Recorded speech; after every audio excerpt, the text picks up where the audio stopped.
2004 was the last time the Scotties was in Red Deer, and Nova Scotia's Colleen Jones won a record 4th straight championship. But since then, the West has been best. Champions from Manitoba, BC, and Saskatchewan. And now leading the charge to snap the streak, another Team Nova Scotia. This one skipped by Heather Smith-Dacey.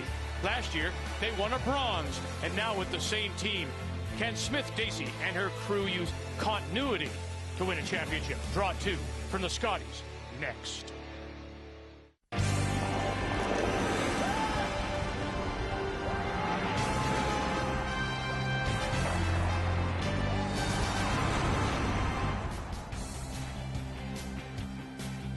We are in Alberta for this year's Scotties. Second time we have been in Red Deer for this 31st edition of the Canadian Women's Curling Championship.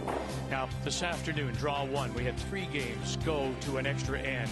And in this one, well, earlier in the day, Carrie Galusha from Yellowknife had won the Ford Hot Shots competition, and going against Edmonton's Heather Nedouin. Well, this is a hot shot at its very best. Watch this rattle, move it far enough as she picked up the single point to pick up the win. An upset win in that first draw. So the team from Yellowknife takes down the host team. Our featured game was Team Canada. Amber Holland stole 3 on the way to a 7-4 win over Newfoundland and Labrador. It was Ontario, a steal of a win against PEI, and British Columbia, the 2-time champion Kelly Scott, escapes with a 1-point win over Marie-France LaRouche. As on this Saturday night, we welcome you in and say hello, Canada, and welcome to our first day coverage of this year's Scotty. Linda and Russ alongside. Our featured matchup is Nova Scotia against Saskatchewan. And last year, I think we were all so impressed with Nova Scotia and Heather Smith-Dacey and her coming away with that bronze medal. Well, it was a rookie team. Heather's been around, but the team hasn't. And Heather Smith-Dacey, under the watchful eye of Mark, gone to the Briar and won it, Dacey, did a great job. They got better and better as the week went along. They snuck into the playoffs, won a great tiebreaker, almost got through the 3-4 game. And they are going to be able to build on that, I'm sure. And they're going to be tough this week. We have seen Michelle Englot for many years. In fact, she's curling in her 4th decade here in the Scotties, but never been able to break through and win it all. No, when you talk about the late 80s, she had tremendous success in 88, 89, but then 90s, it was a struggle here at the Nationals and a struggle to get back. She has changed the lineup again. Tough Bonspiel season. They haven't won a lot of cash, but I think the provincial playdown showed what this lineup can do. You're curling in more than 4 decades. We're broadcasting in more than 4 decades. That is our featured game. When we come back to this beautiful Centrium in Red Deer, it is Saskatchewan and Nova Scotia. We just kept getting better last year, Scotties. I remember Mark saying to me, we have to make sure we get you back here next year. Like, that's our, number one job, is to do everything we can to get you out of the province again so we can put you back on this stage, because you guys showed what you were made of. We're just all very loose, and there's no one who gets uptight, and we take it one game at a time. And I notice, like with this team, that even if we get down a few points early, there's no give up.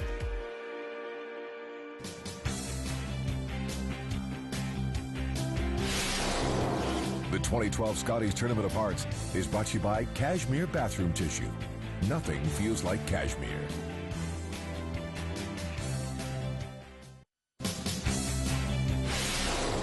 The 2012 Scotties Tournament of Hearts is brought to you by World Financial Group, proud to be a sponsor of the Season of Champions. Your dreams, our strategies. By Tim Hortons' new lattes made with premium espresso. And by Capital One. What's in your wallet?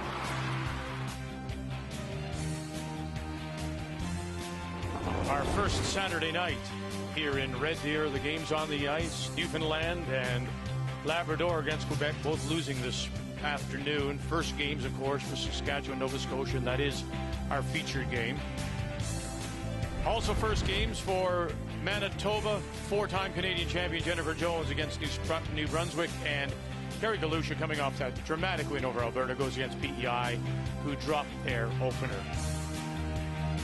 So our feature game is on Sheet B, Saskatchewan and Nova Scotia. It's time to meet the teams now. Brought to you by Ford. Drive one. Hi, I'm Michelle Englot, skip from Team Saskatchewan. Our lead is Sarah Sloka. Our second is Roberta Materi. The third is Lana Vey. And we curl out of the Tartan Curling Club in Regina, Saskatchewan. Hi, I'm Heather Smith-Dacey from Team Nova Scotia. Our lead is Terry Lake. Our second is Bliss Comstock. Our third is Danielle Parsons. And we curl out of the CFB Curling Club in Halifax, Nova Scotia. And interestingly, if you look across the 4 sheets of play, all the Yellowstones have the last rock. They have the hammer. So in this case, Nova Scotia tonight will have the hammer in his opening end of play. And to get us going from the Tartan Curling Club in Regina, the Saskatchewan lead is Sarah Sloka. It's funny about history for Michelle Englot. I think she sort of wants this to be wipe the slate clean and start again. She struggled in the last few appearances. But for Heather Smith-Dacey, she wants to capture that feeling of the bronze medal game, the last game of the Scotties for her last year, and see if she can carry through and use that history and that experience to her advantage.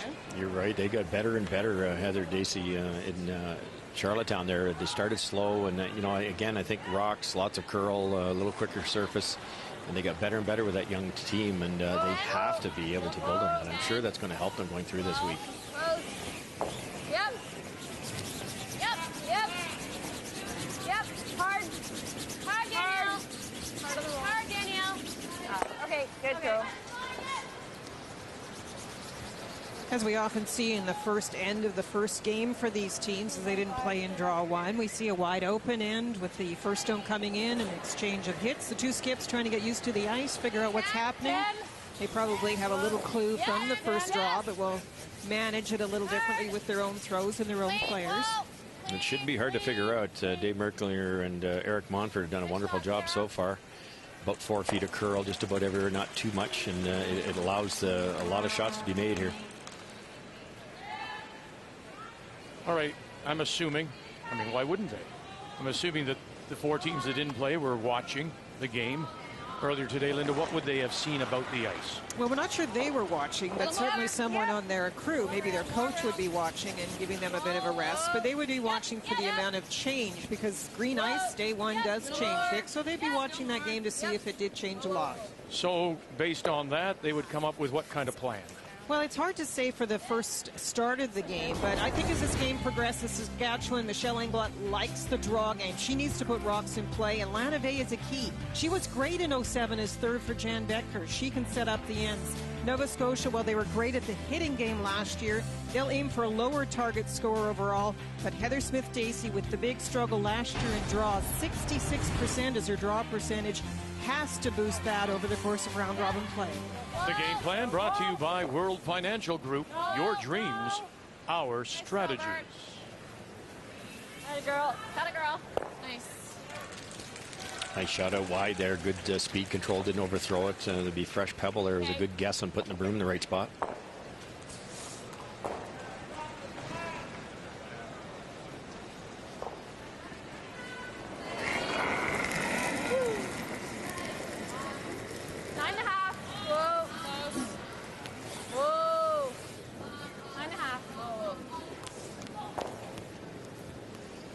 Well, beginning tomorrow, of course, we'll have coverage 3 draws a day. Okay. Brian Mudrick, Kathy Gauthier will be with you in the morning, but we're lucky to have Kathy with us tonight. Hello, Kathy. Hey, Victor and the booth people. You cannot underestimate how important Mark Dacey is to this team. This team has not been able to travel that much. Nova Scotia, it's very expensive, and they don't have as many bonspiels as the rest of the country. But Mark did 3 things as soon as the Scotties were declared. First, they called Kathy Overton-Clapham and got scouting reports on all the Western teams. That includes Michelle Englot. Then they looked at the CCA site and looked at all the shooting percentages to try to get that edge. And finally, they talked to Eve Muirhead and Mark Kennedy to talk about the rocks from the Continental Cup. You don't have to play all the time, but you do have to do your homework. The former Canadian champion, Mark Dacey, who lost, of course, in his Nova Scotia final just last weekend, and it would have been a great homecoming for him. He would have come back to Saskatoon, to Saskatchewan. He missed out by one game. He's down 5-0, Vic, after 2, and he clawed his way back and made it interesting at the end, but just came up 1 game short. Well, what a tremendous asset for this team, because he can take that research, that information, and then know how to manage it as a player, as a top skip, and how to present it to Heather. So it's not just a confusing mix of information, but it's useful. The scouting reports, the rock information, to give her what she needs at the time she needs it. Good, 9-5. Smart move, because they did start. If you look at last year and you analyze it, it was the start that killed them. They just couldn't get it going, and so Mark tried everything he could do to get them more prepared. It.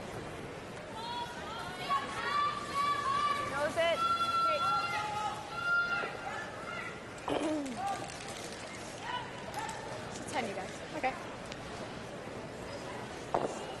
One thing I've noticed about Heather Smith over the course of the last little while is she's become a very decisive skip. Often we see people, when they're struggling, lose some of the tasks, the ability to do the tasks, not just throw the stone. But she has actually stayed as a very dominant skip, and I think maybe that also is a little bit of Mark rubbing off. She feels very confident with the information she has, and she is decisive, and that's a big thing for your team, to see your leader down there calling the shots the way she does. It's all confidence at this level, isn't it?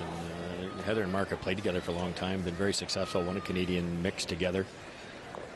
Yeah, Heather, and what I like about it too is she's not afraid to play the run backs, the angle raises, and she realizes when they're in trouble they'll bail out early, and she uses that weapon, that run back. And I think as the week goes along, you'll see them position a lot of rocks out front of that scoring zone where she can run them in later.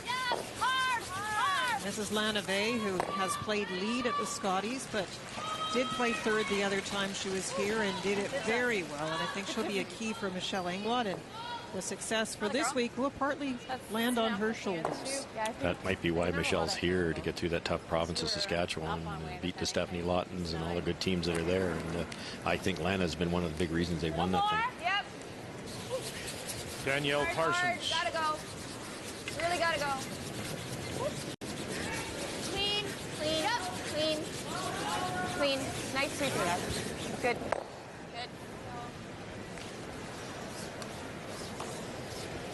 Sleeping, you guys.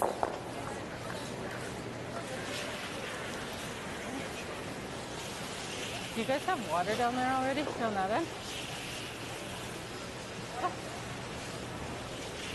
No, I don't think any of us did. Okay. No, Lana brought some. 9.5. Okay. Straight up the stick.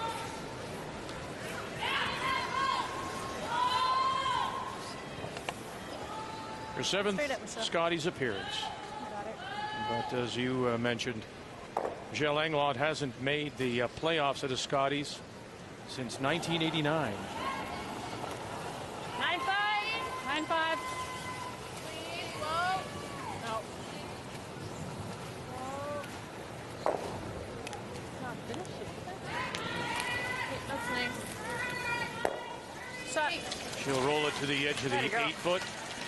And so we'll get our first look at Nova Scotia skip Heather Smith-Dacey. And yeah, that is her husband, of course, who coaches her.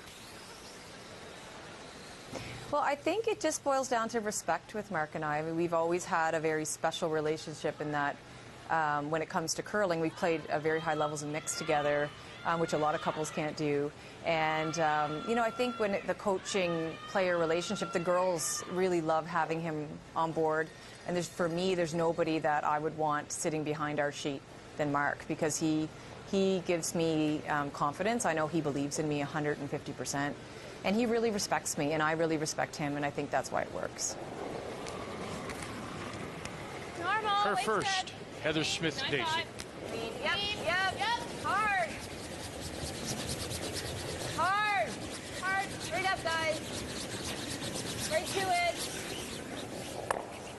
Being able to leave it on the ice, Linda, I think, Russ as well, right? It's the game, hits here. It doesn't affect your life. I mean, they are business partners together with Tim Hortons franchisees.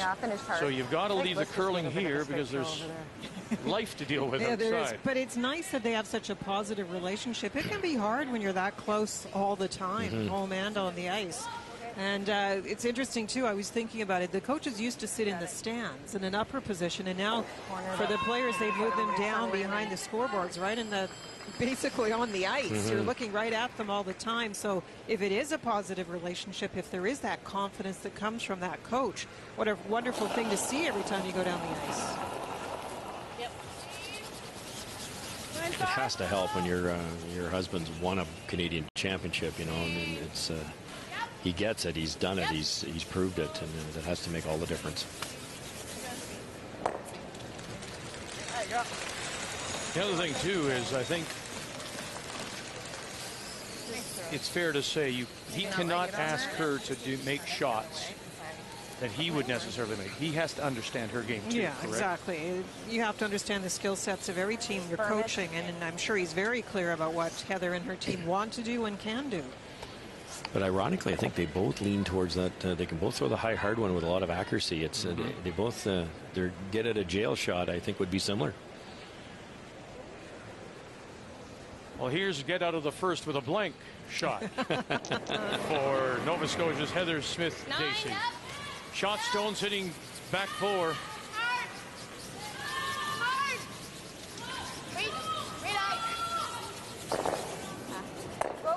A little more.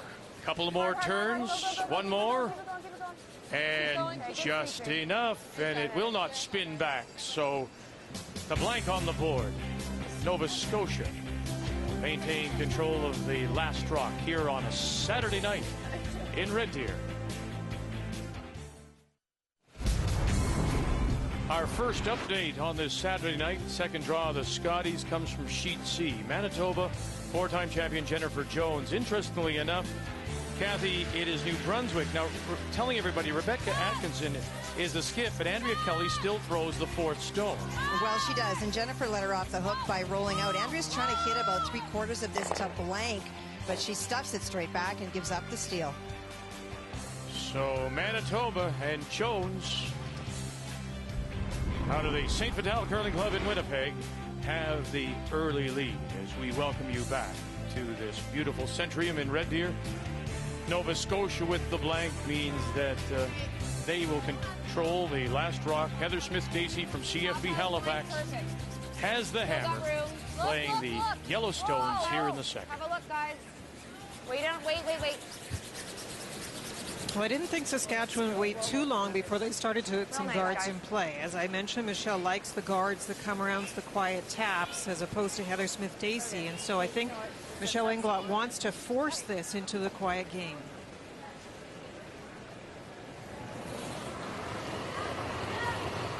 Nice position rock for Nova Scotia. Nice high in the rings. I love to see that. There's too many of them get into the blue paint, into the forefoot. It just shrinks that scoring area later in the end for the skipper. It's in a really good spot. They can utilize it, especially with the out turn. Yep. Hard. Trying to go around it. The only problem with this particular ice for that plan B is the curl is so late and happens so quickly. Once it crosses the hog line, it's hard if you don't catch it soon enough to get it by that rock in the house. That's exactly what happened, wasn't it? You could hear them say, whoops, it's too late. Bounces out in the open, a really good chance with a soft weight shot here. Nothing more than hack roll inside. Yep. Hard. Catch the board.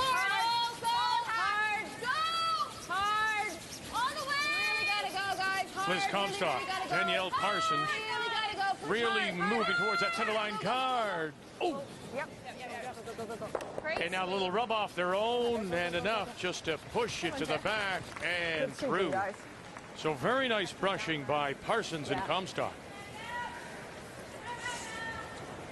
I just finished saying how difficult it is to hold the rocks once they start to go. Great brushing to get it by the first one and to get only a little rub on the second to still make the shot.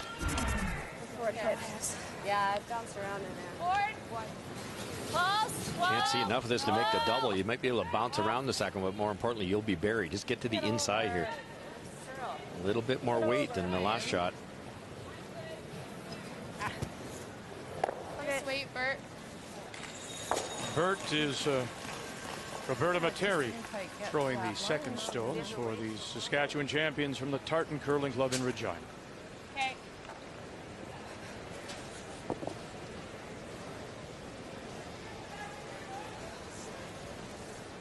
just asking for bumper weight a little more than Hack.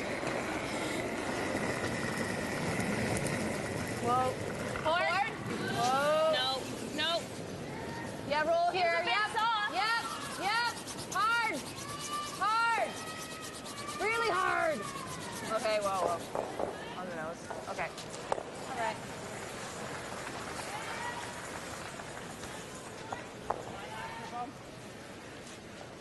Updating other scores. Quebec. Marie-France LaRouche opens with a single, and it was a blank, so PEI controls the last rock against Carrie Galusha from Yellowknife, who had the big upset in that opening draw win over Alberta.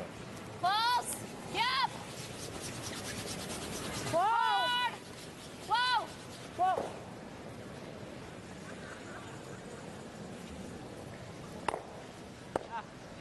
That's good. Okay. Sorry. About the best you could do to make the double you'd have to just fracture that top one as thin as you could. So that works. It leaves the yellow open, red's in the rings. Yellow's wide open, isn't it? Could play this Roll too. there. Yeah. Okay. Same weight, boardish. Okay. Hey. Something you'll see out of Heather's team, I think, Linda, more than a lot of the women's teams here, is controlling that scoring area, controlling that front. You could easily draw for two here, which is a good call. You go to the open side, back deep. But she's elected to play the defensive shot. That's I think she'll default to that more often than not. They're good hitting team, great mechanics. Try to get the inside roll here. Yep. Go. Okay, nice weight, good throw. And I do like the choices of weights. Although they play a lot of hits, you see Heather Smith-Dacey move that hit weight around and make it appropriate for the shot, as you always talk about. If it's a spot that needs to curl, they'll bring that weight down.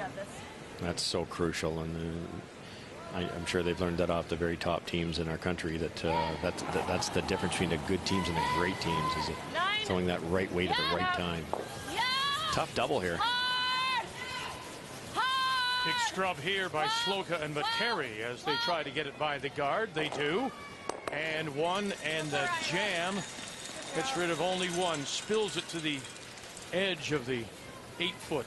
So it's a set up here for Nova Scotia to possibly get two, maybe more. Another smart skipping decision here, Vic. You just hit the red one last time. Why wouldn't you hit it again? Well, this time to hit it, it's partially buried. B, to make it, you're going to roll open, and at best set up a yellow double. So I'm going to change it up here with the strategy. Go to the offense with a draw. Try to get around that center guard. But the nice thing for Saskatchewan is they did bounce the yellow one out into the open, and if you're not careful with the position of this, there will be a hit and roll or a double off that side one. Okay, go then. So this has to be quite precise. Perfect. Yep, go hard. Come on, lay two. Hard, guys, hard. Hit a top 8. Go. Oh,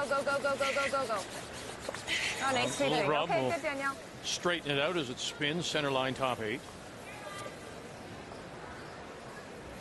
Like what I see out of Nova Scotia, those two nice come around so far, both of them at the top of the 8-foot area. That'll win you a lot of games.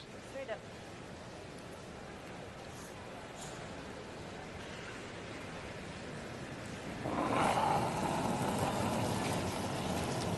9-5. 9-5.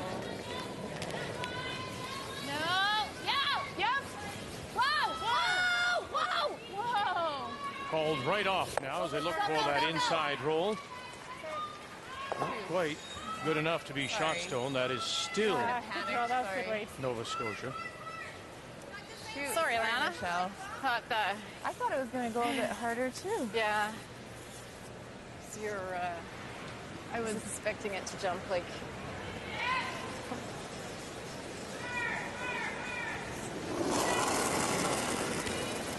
Quite a bit of ice here. They must be just a bumper again. Maybe Hack. Whoa. Yep. Whoa. Based on the last one, it does run for a while until it gets near that edge of the 4-foot band. It will not move. Okay. Rolled it out. Okay. Yeah, I think they had the broom in the wrong spot there. It was a nice throw. It wasn't a lot of weight. 9.5.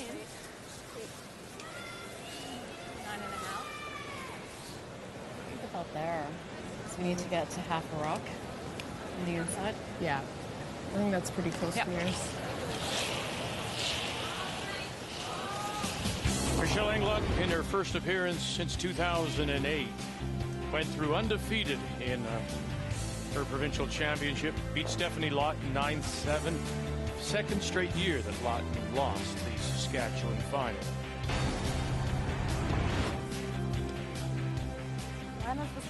And it is another case of a team in Michelle Englot who did not have a good Bonspiel season and has a second season coming along and really turns it on. And it's actually the case in a lot of the teams this year, where we have very few teams in this Scotties near the top of the money list, but they are great play-down teams. 9. Little up. Yeah!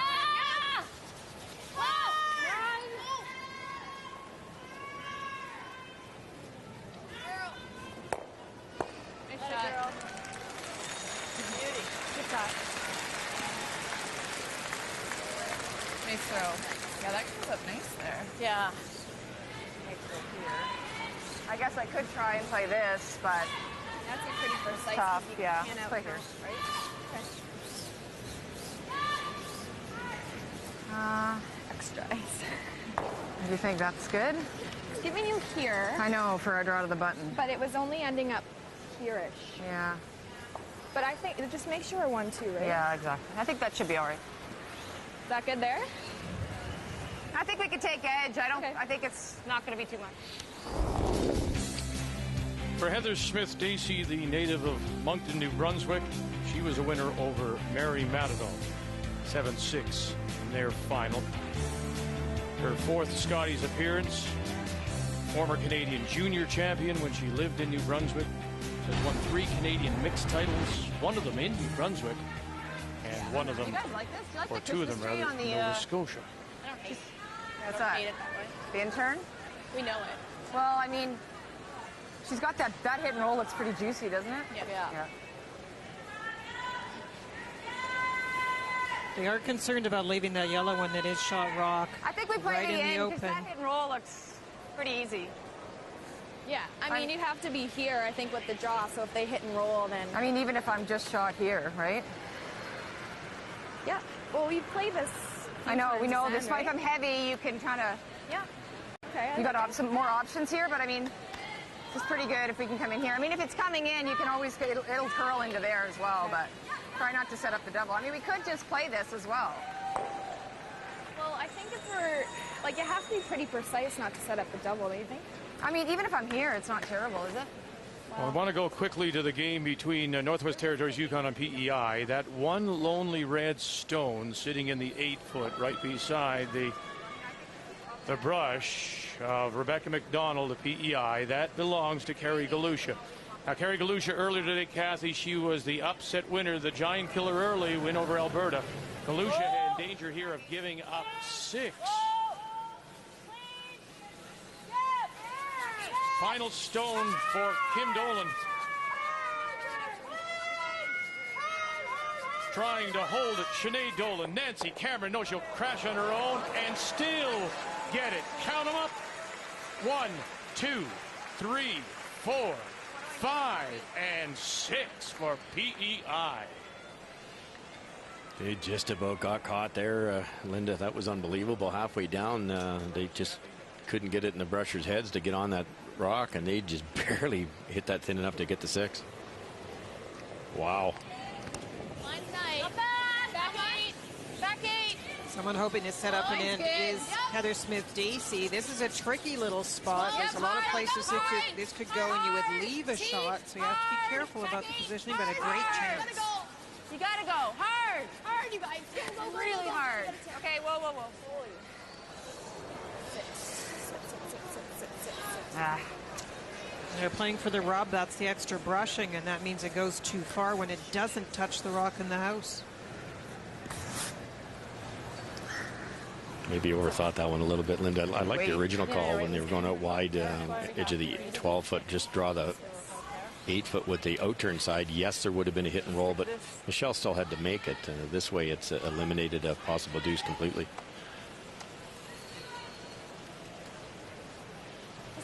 We were talking about shots that try and do double duty earlier, and the same sort of thing applies in my mind to shots where you have to play splits. So often when a team tries to play a split, trying to come up with ways to protect the rock that's in the house and the one you're about to throw, you still end up making a mistake, usually grouping them actually rather than having a rock go too far like that one. It is a difficult shot. You hate to throw it through like just happened there, and so you tend to throw a T-line weight, and that groups them together, as you say, and there's the double, and you don't get any farther ahead anyways.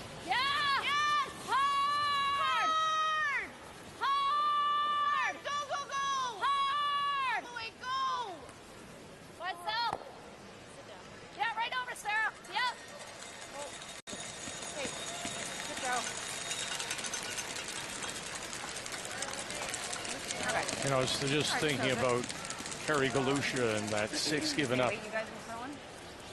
It's regaining the focus. They've come off that big win.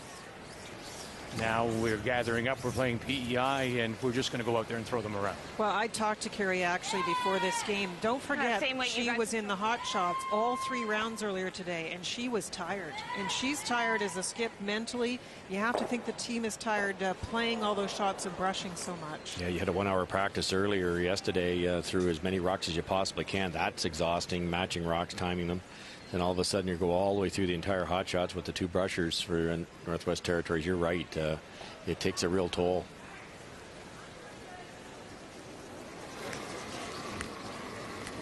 Heather could have played the exact same shot she just tried. I'm really surprised. It is 2 red. Yeah, yes, it is. Yeah, for sure. It's a hit for 1. For sure. Thought she would draw. Right off. Whoa. Can't miss it. High side. Look out.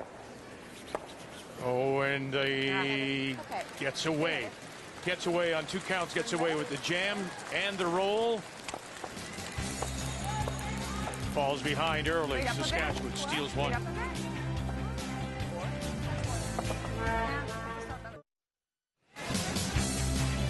Well, a good contingent of Saskatchewan fans, of course, and applauding and right in the middle.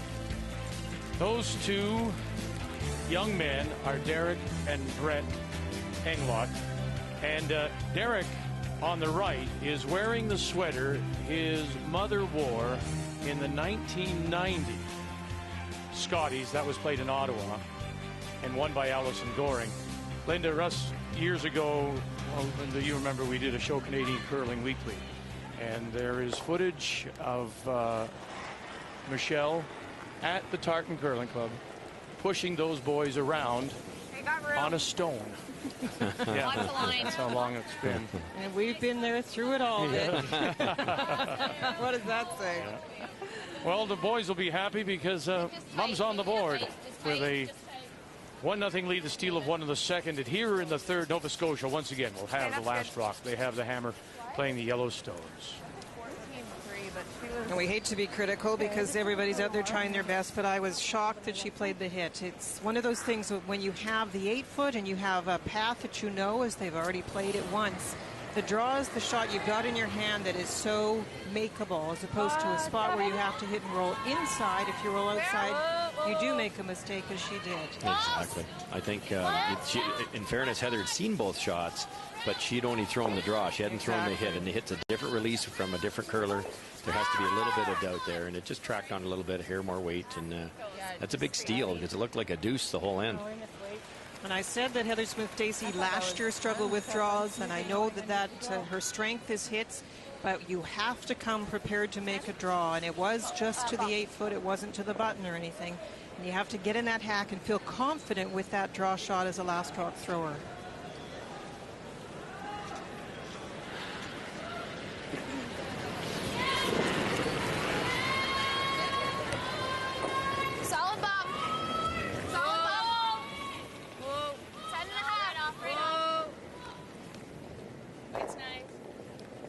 Down lots. Trying really hard. Okay.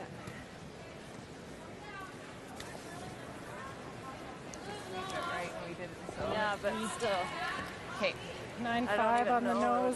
Okay. They'd love to hit this on the nose, and this will be one of those perfect examples of controlling the front of the house. We used to call it the control zone, trying to get your rock in a position where it can be tapped up, raised up, run back, and have it difficult for the opposition to find a way to get some protection for their shot. Hard. Hard. Hard. Hard.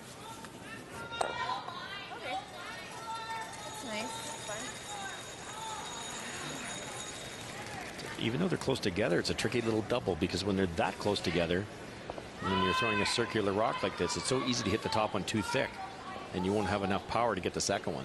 You have to hit this almost simultaneously to make it. Whoa. Just a little thick on the top rock, and the second one's going nowhere. Liz Comstock.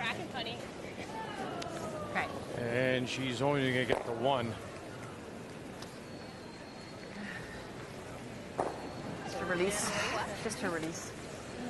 You see here under her breath saying it's the release. Okay, yeah, look at the ice. Yeah, 65.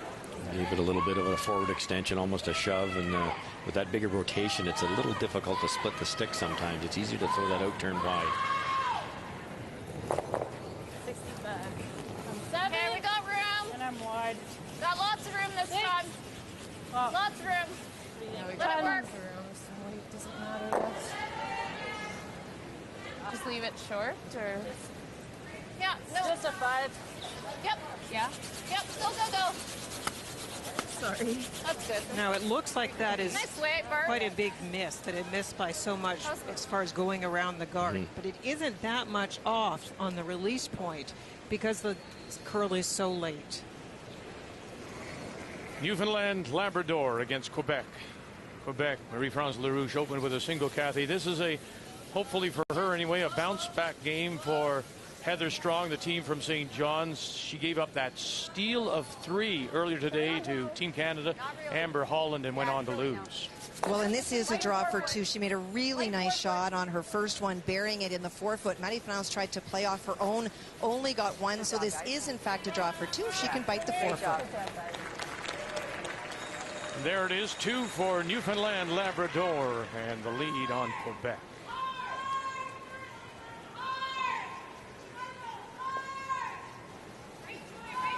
Amana playing the hit and roll. Rock is still wide open. Wait, good. 10. No. Not getting a lot of finish in that spot. Nice throw. The double was missed badly wide. 9-6, Bert. The come around didn't finish, and 9-6. that would have liked to get a little more curl also. Have to keep an eye on it. Most arena surfaces get straighter as you wear the pebble off. It's a hard skill to teach anyways, ice reading, stone reading, and figuring how much ice to take. And I find that people sometimes get a little stubborn and they stick with the ice that they think should work. And even though the environment changes, they're still putting the broom down in about the same spot. I used to say cut it down. When you start to over curl, then move it back. Yeah, but for sure. Give yourself a little chance. There's a nice little roll. That's what Nova Scotia did so well in Charlottetown last year at the Scotties. They made a lot of hit and rolls, and it's hard to defend a hit and roll. In this case, you've got a short run back, so it's a pretty easy shot for Lana. So similar way. Danielle Parsons with the hit and roll. And you heard Michelle Englot say almost on the nose, Lana Bay. You have to be careful where you leave the shooter, because if you leave an overlap situation, then it allows a come around for the opposition. So it's not just the hit, it's where the shooter goes. Hard! Wide Selfert.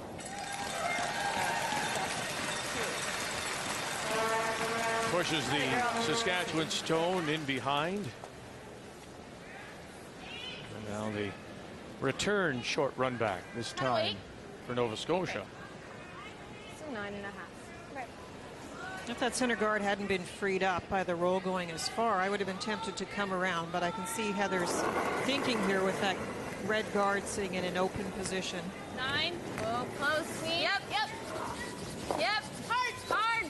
Gotta go hard. Gotta go really hard. Go hard. Okay, that's nice. Good. Sleeping, you guys. Oh, there. All I have. Yeah. Okay. Good. Okay. Yeah.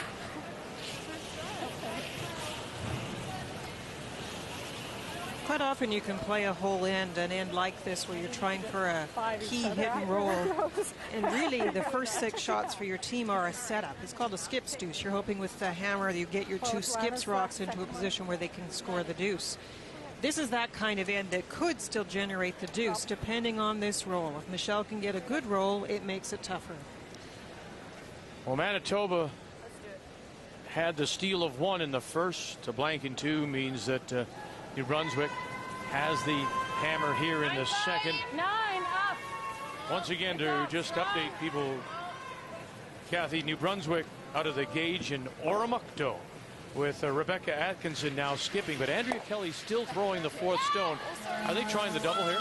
They are indeed. Wow. They played this whole end trying to freeze stones in there. That's why there's so many stones in play, but she does have the chance. 1, and it won't go over. And so it's a steal of 1 more for Jennifer Jones. Up 2-0. Boy, an aggressive call there, because that looked a little flat, didn't you think? Yeah, it was to throw that very hard. Andrew's capable. She can throw as hard as anybody, and lots of rotations. So she just gets lots of action, but that curled hard inside out.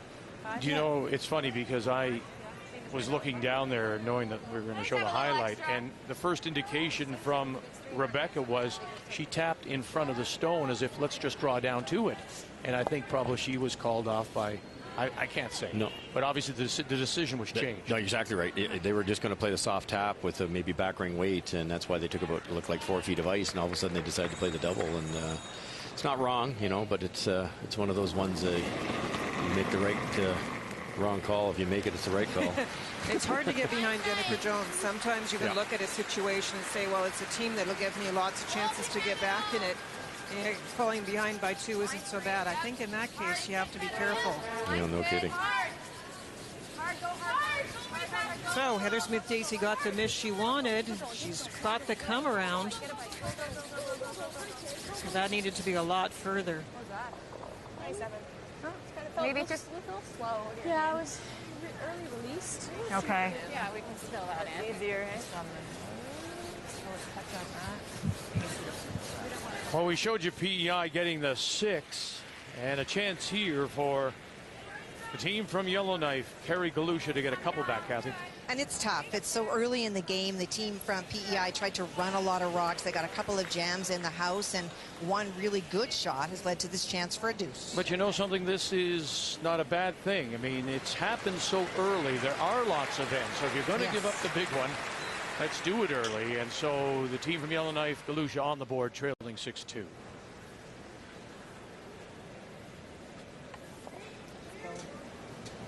Six is a lot of points.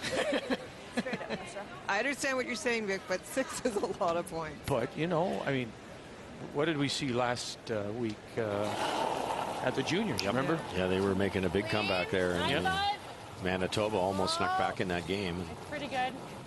9-3. You're right. Even if you play the 2-1-2 game, you take 2, force 1, take 2. And, eventually you catch up. It's just, is there enough ends left? That's fine. Well, nothing after that in the rings, and so this will be a chance for Nova Scotia to continue and hold the hammer here.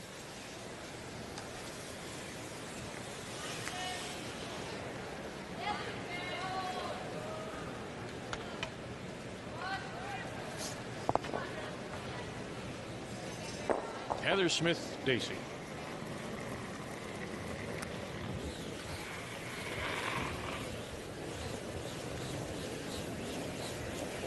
And through it will go.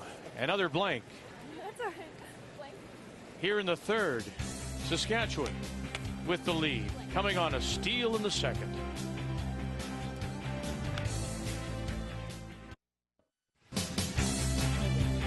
They are called the ghosts of Red Deer. You'll find them throughout the downtown area. Well, class is back in session, and all the students at this school major in drama.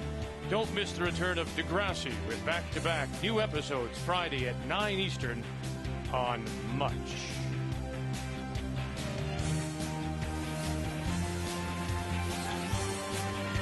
We are in Red Deer at the Centrium on this Saturday night, our first day coverage of the 2012 Scotties Tournament of Hearts 31st edition. 1-0. It is Saskatchewan leading, and once again here in the fourth, it is Team Nova Scotia. Heather Smith-Dacey out of the CFB Halifax. It has the last rock playing the Yellowstone. Hey, line's nice. Line's nice. Get a little break on the first one. Michelle Englot calls that rock in. It's only top 12, going, so guys. the corner guard is called by Heather Smith-Dacey. Hard. Keep going. Okay, good, Sarah. We might see Michelle try to come around that to the 4-footer, tap it up. Thought that was going to be a hog dog for a second. It's kind of a strange rock to guard. The same weight this side. Yeah.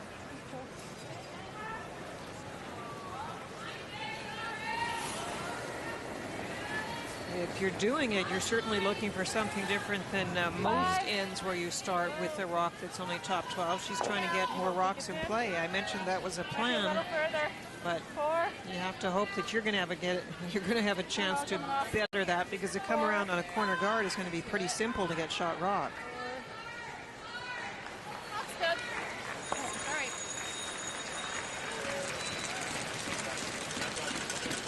Normal weight. Pretty easy double here. You want to bring the weight up a little bit to make the double, but you have to hang around.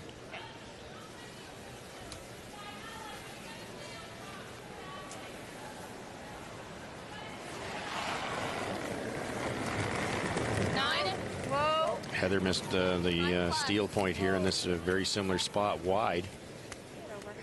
This one's hanging a little bit also. Okay. Terry Lake, and the short raised stone will squirt out into the open. It's a really good miss, Vic. You had to hang around, A. B, the angle that's there. Michelle almost has to hit and roll towards her own, which either sets up a double or puts a corner guard in play, which will help Nova Scotia with hammer here. To roll inside, there's a danger you'll jam it. Yes. Right out of her hand, at least. Roberta Materi thought she needed some brushing help. No. Clean. Yep. Good. Hey, Robert. You're making that sound really bad. You made it sound really good. Back to Linda's point by Michelle making the decision, guarding that rock that was really of no consequence, top 12. There's still one top 12, and now there's a chance just to ignore that, go right around the corner guard, which was plan A right from the beginning from Nova Scotia. Room. What's so important is every shot has to be so vital. That top one being light by Saskatchewan. They could have improved it with their second one. They neglected to guard. And now it's an offensive chance for the other team.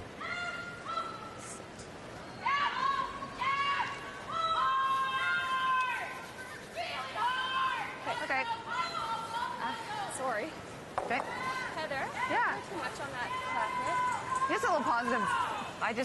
That spot, that over there was just, as soon as you said out of your hand, I said, whoa. So I think it was just a little bit of a.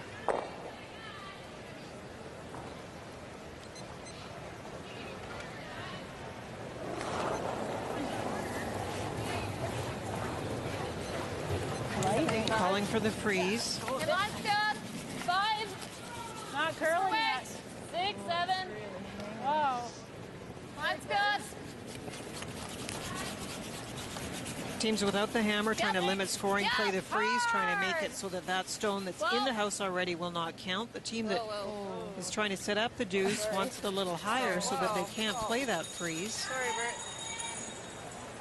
Really slow rotation coming into the rings. We talked about that in the game one. It caught Newfoundland a couple times as Team Canada had much more rotation. There's exactly what happened there. They waited for line. They missed it by a foot.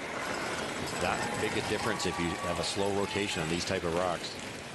Nice. Man, is it that old arena versus curling club thought process as well? That's part of it, Vic, because the ice is colder in an arena because of the heat from the crowd and the TV lights, so you have to keep the ice colder. The pebble's a little more brittle, so it affects the rocks, but it's partly the rocks. The rocks are very, very abrasive. Because I don't know, Linda, I mean, Sorry, Bus. maybe I'm getting grumpy.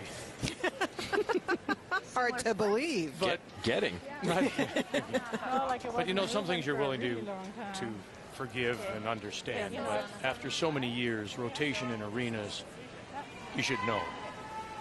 Well, if you want to play at the top level, if you want to play in the national championships, the Worlds, the Olympics, you have to set about to create a delivery that establishes enough rotation, enough of the things we talk about with deliveries to play on these conditions. That's good, all you. I know it's hard because you don't get a chance to practice them very much if you come from some curling clubs and you don't get a chance to be in an arena.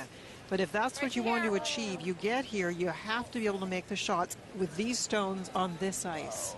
Otherwise, it's very difficult and very frustrating because you're playing shots, throwing them the way you would have at home that made so many successful stones. Great point, because at some of the clubs, certainly in Eastern Canada, and I would say Saskatchewan in the most part, some of the areas, it's changing now, but it wasn't like that years ago. But it's that soft release that actually wins the championship for you. And it's almost like you have to have two releases. But you're right, the top teams, Vic, they deserve it. They've gone out, paid their dues, they play in the top events, and they've learned what type of release works. And there's a good one right there. Lots of rotation. The rock runs smooth, doesn't curl early. It'll glide a little bit farther, and it's much easier to control with the sweeping. Whoa, then. Whoa, whoa. Whoa. Whoa, it looks really heavy. Looks really heavy.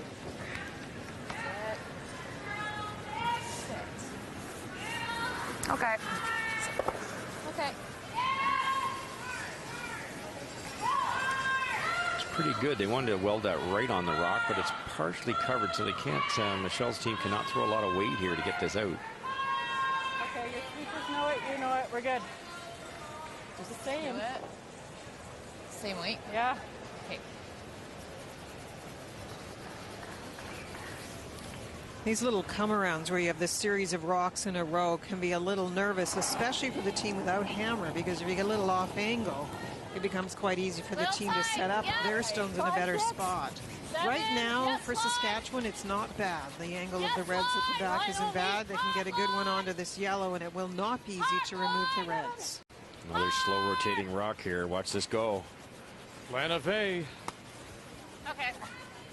Whoa, whoa. Actually over curls, misses the rock altogether. We've seen Team China be able to get away with that with a softer release. They are throwing more rotation than they used to, but it's not wrong to throw it that way, but it's just so much different. On curling club ice, that soft rotation, it might curl 3-4 inches more. Here it's more like 1.5 feet. It's that adjustment, especially at the start of the week, that causes a lot of these teams to struggle. Well, what we talk about when we're coaching is you want the brushers to be able to manage the stone, and they can do that best when the break point happens about now. If it happens upon release at that first hog line, they're desperately trying to get the line as opposed to being able to manage the weight. And here they can go on and off it, dust it, clean it, and get it to the right spot. Look at this, Danielle Parsons with a beauty with her first and second. Right alongside. Nova Scotia has something going here. They're sitting 2.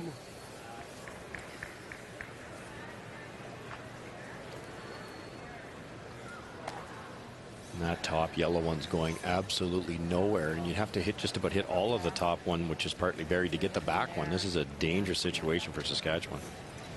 Yep. It's good? Yep. Okay. It's really nice here. Okay. It is amazing. One miss, especially that third position, and it completely turns things around from a chance to get out of the end for Michelle Englot to desperately trying to limit the scoring.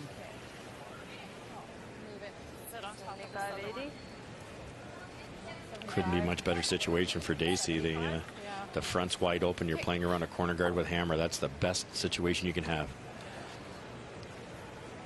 You're coming to the corner of it? Yeah, it's a straight freeze, Linda, but they're not taking a lot of ice. It looks like tap ice. Yeah. 75? Yes.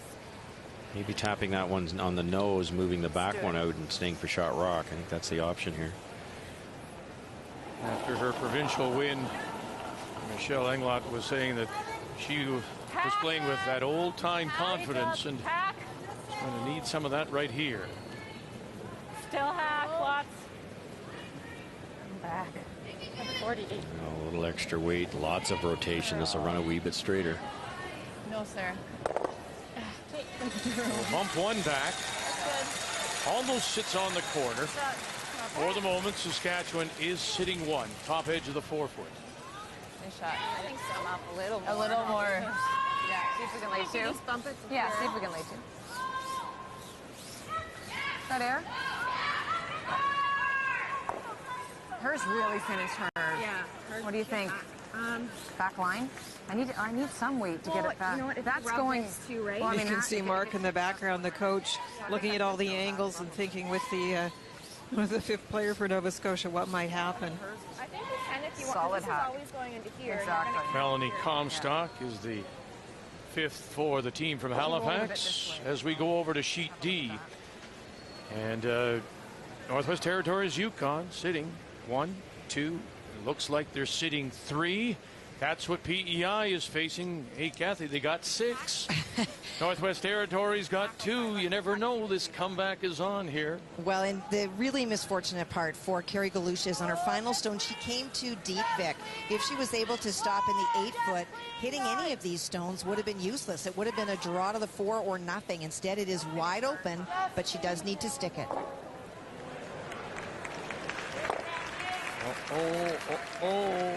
And she will stop 4 foot for the single point to make it a 7-2 game. Whoa. Heather Smith-Dacey. Whoa. Hack. Whoa. Whoa, it's wide. No. This is an interesting combination of the two last drop throwers on this sheet. Michelle Englot throws very differently. She has the rock a bit beside her as opposed to in front of her. Yeah, you it's can go very on different it if you curl need to. from Heather. Hard. Go. And that will not get it out. Okay.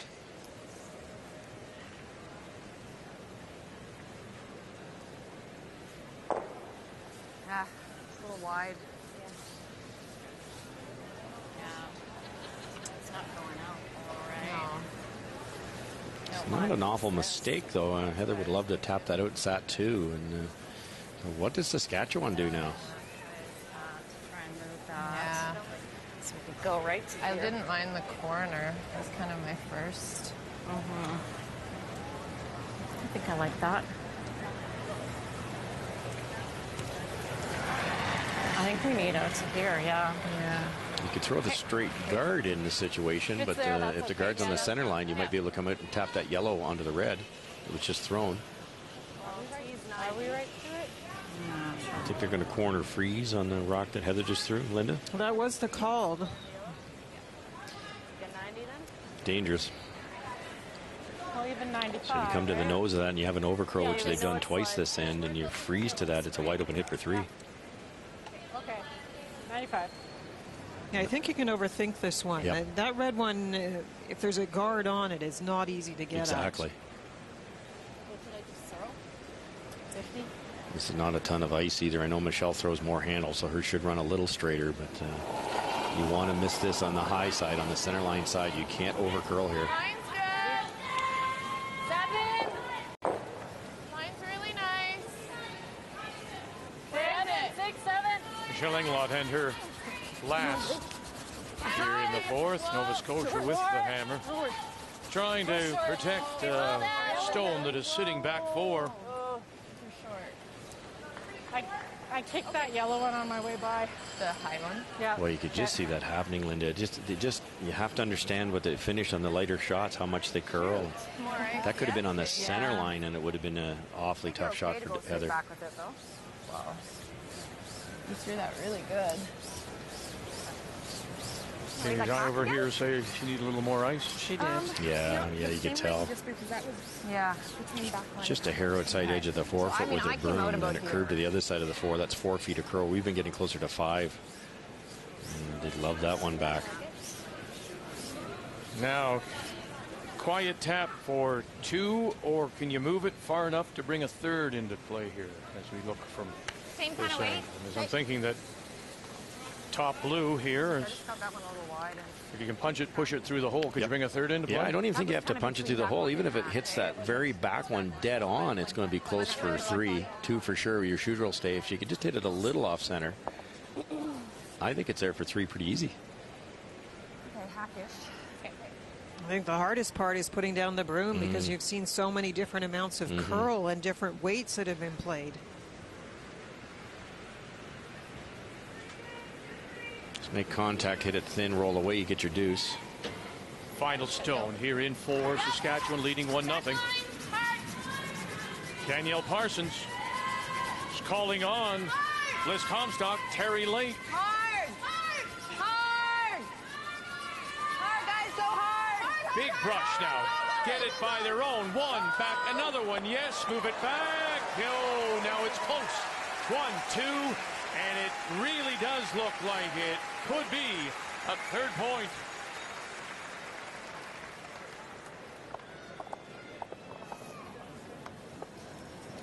I think it is. Do you want to take a look? Michelle Englot will have a look now. 3. Yeah, 3. 3 it is. Very nice brushing by Comstock and late. Heather Smith-Dacey may have gotten it going, but thank the front end. Nova Scotia picks up 3 here in the fourth.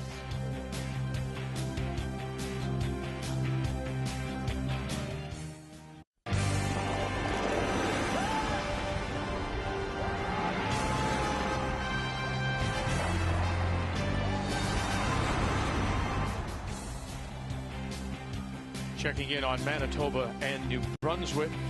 Kathy, Manitoba, Jennifer Jones stole one in the first, stole one in the third, but here, and again reminding people that Andrea Kelly is no longer skipping but still throwing the fourth stone. Well, this is her second attempt at a draw. She tried one on the first one, tried to play a corner freeze that would have made it tougher for Jennifer, but came short. And now, after a guard by Jennifer, needs to hit full 4 for the single.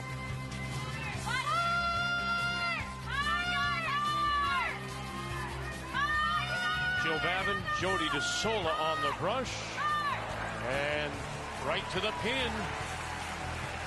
The switch to take the game away, the skipping duties away from Andrea was all about giving her better concentration on making the shots. And tomorrow, Kathy, you and Brian will have New Brunswick against Quebec. That's our first of our 3 games a day coverage tomorrow morning at 8:30 a.m. Eastern Time on Sandra Schmerler Day here at the 2012 Scotties Tournament of Hearts. Nova Scotia gets a very, very nice 3 in that fourth, and really that 3 opened up by the missed guard final rock from Michelle Englot. So here in the fifth, it will be Saskatchewan having the hammer, the last rock, playing the red stones for the first time in the game. You think back, Linda, we talked about the opening rock for Saskatchewan, and Sarah's first shot was top 12. It's not a mistake. It's not a bad shot, but they then guarded a rock that really was never going to go on the scoreboard, and that allowed eventually the play around the corner guard and a couple over curls and 3 shots later, and now you're down 2. And I think, repeating what we said about the last stone played by Saskatchewan, it's one of those where they went too complicated, thought too many things had to happen with the last stone when a guard would have worked. Now, in this case, the first stone was just half in the 12-foot. A corner guard was played. That one was actually supposed to be a tap-up of that rock that was just in the house, and it missed the tap. That's why it went deep.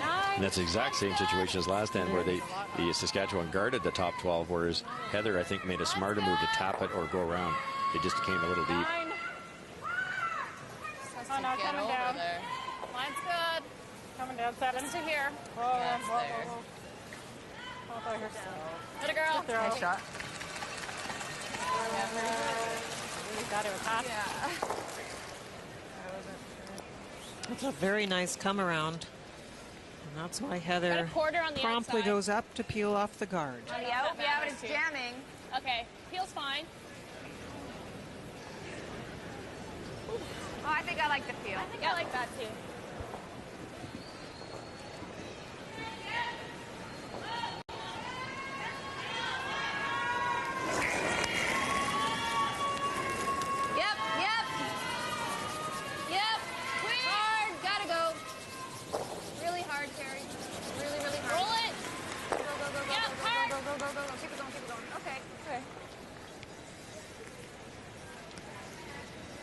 Seems to be a bit more curl inside out. If a lot of the freezes last end on the inside out shot over curled, especially for Saskatchewan.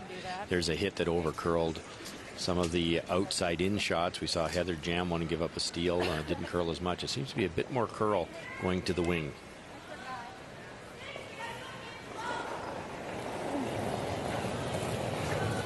A spot that hit trouble bearing here earlier in the game. 7.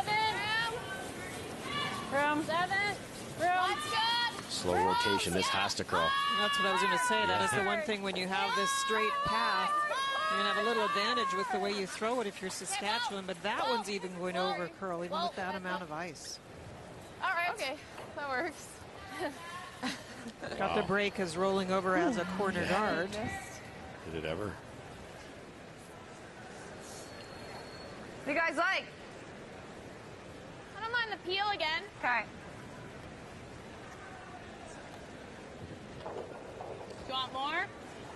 No.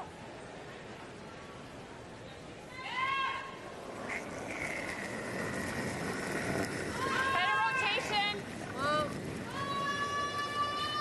Liz Comstock as we play here in the 5th. Okay, Bliss, that was a nice throw. Much cleaner. Nice shot, Bliss. Kind of came into the broom on her first. Yeah. Really nice throw. Oh, you're sending me the other way. Need you? Same? Same out here, so, yeah. right? 65, 70. I'm going to try the same shot with the other turn, hoping for a better result. Out here pretty wide. Might be a shade slower here with some pebble. Got room. Gotta go. No, we gotta go. Wait if you can. Wade needs it. 4. Line's good. Go, go, go. Go if you need to. Yep. Go, go, go. Hard. Force. Hard. Hard, hard, hard. Hard. Towards the goal. Go, go, go. Hard, hard. And it was definitely slower there, but brushed right from the get-go, and that saved that rock. Beautiful sweeping. Yeah. Same way Bliss was throwing? Doesn't matter. Okay, yeah.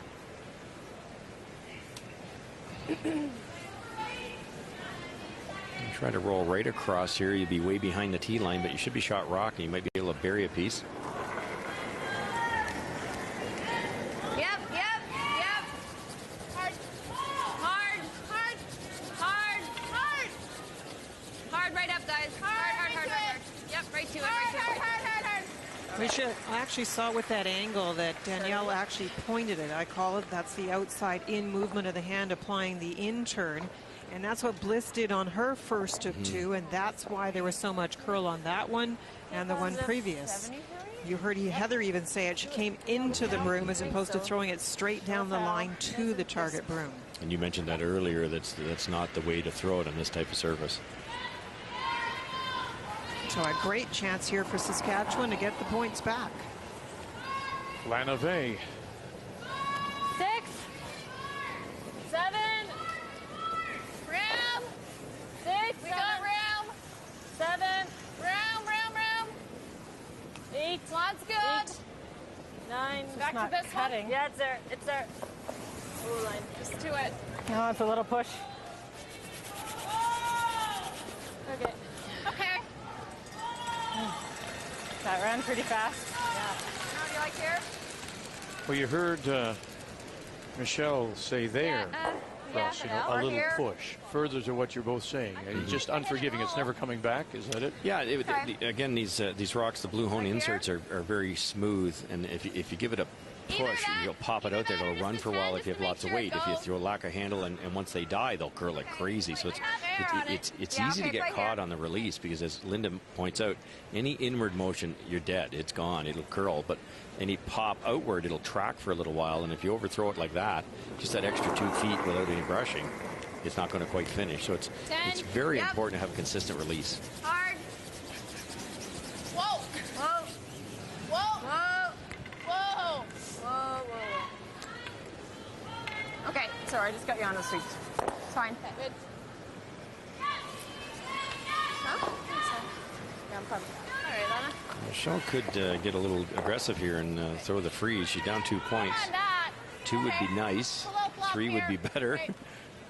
Could freeze to this. I know it's shot rock. Okay. All right, we know this. Up the stick. Shows how dramatically something changes, an end plan changes when a rock goes a little deep.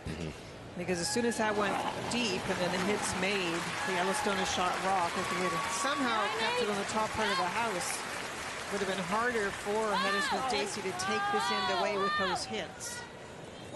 go. Oh. Curl. Finish. Sit. Sit. Oh. Whoa.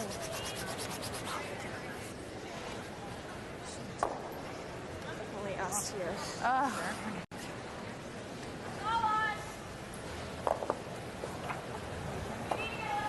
Weight was good. Sorry. Let's try to hit and roll into the full 12. Yep. But you got like half. Okay. Let's watch the straight jam. Yeah. Good board.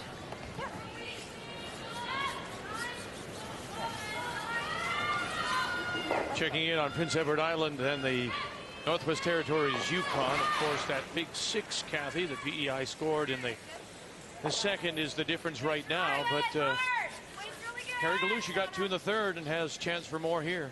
Well, she does. She's done a great job, her team has, of putting rocks in play. And it's been tough for PEI to remove them because there's so many rocks. They've not done a good job at hitting and rolling out. And this is, in fact, a draw for 2 because Kim Dolan jammed on her final stone. So 2 more for the team from Yellowknife coming off that very big win over Heather Nedewin in Alberta in draw 1. So they'll go to the break. PEI is up by 3, 7-4. I noticed that, Vic. Oh. Sorry, Linda. Did you think that was directed? The finger pointing at me. Oh, sorry. Get hard on the red. Go. But to your point, Vic, that's the way you have to think. You can't think I got to get a 5 right back here. You get your 2, force them to 1. There's still time, and they could be tied later in the game here. Tied coming home, maybe. You got the math right? I don't think we have time for you to figure it out. Carry the 3. Take my shoes off. Abacus. They've got a chance. I had 70 and they swept all the way. Okay. All we got was top 8. Sounds good. Yep. Well, it was unfortunate that Lana had a rollout, or at least a roll to a position where it wasn't shot rock. But here is still a chance for the Skips Deuce if he can get a rock around that center guard in the 1 top 12.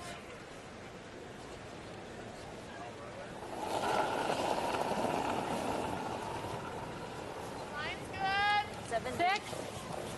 Line's really nice. Line's good. Wait if you can. 5. Close. Line's nice. We need some weight. Line's great. All yours. Yep. Finish it. Yep. Yeah. Whoa. Oh, not cheating. Oh. Great shot.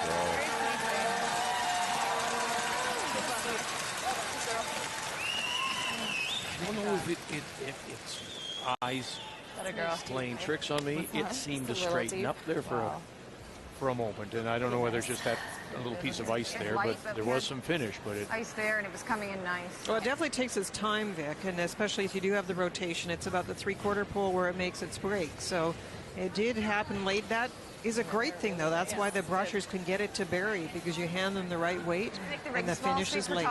Okay. Heather Dacey Smith-Dacey, sorry, made a great one herself with the right speed. That was a tough shot. You can only see a small half of that and had to have exact speed to pump that out of there. From now on, just say Heather. Heather. A slight chance here. There's a bit of the button showing here on the out-turn side. A little bit straighter side.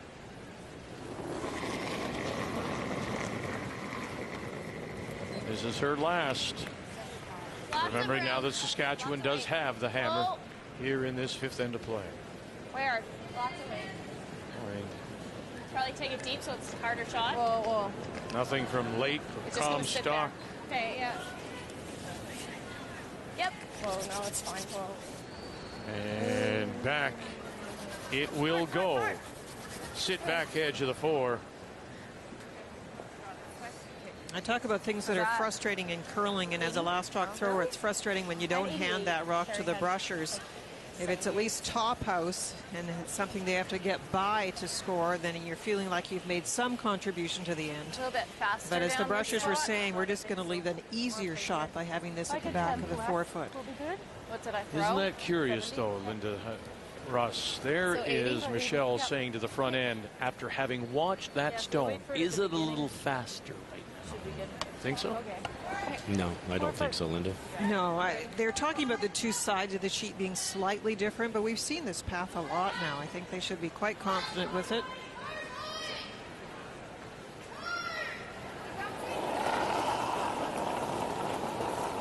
Heather let that go. They kind of backed away. The Brushers felt it had tons of weight right off the bat. Sweet. 6, 7. Sweet So 14. after giving up the 3 in the fourth, Saskatchewan has a chance here to get 2 right back, and even if through 5, not without a lot of work. Not without a lot of work. No, I don't think they worked hard enough. Materi and Sloka. Yeah, I think just one. Yeah. 1 it is. Missed opportunities. We always think back at the end. Missed chances, and there's 1 for Michelle Englot.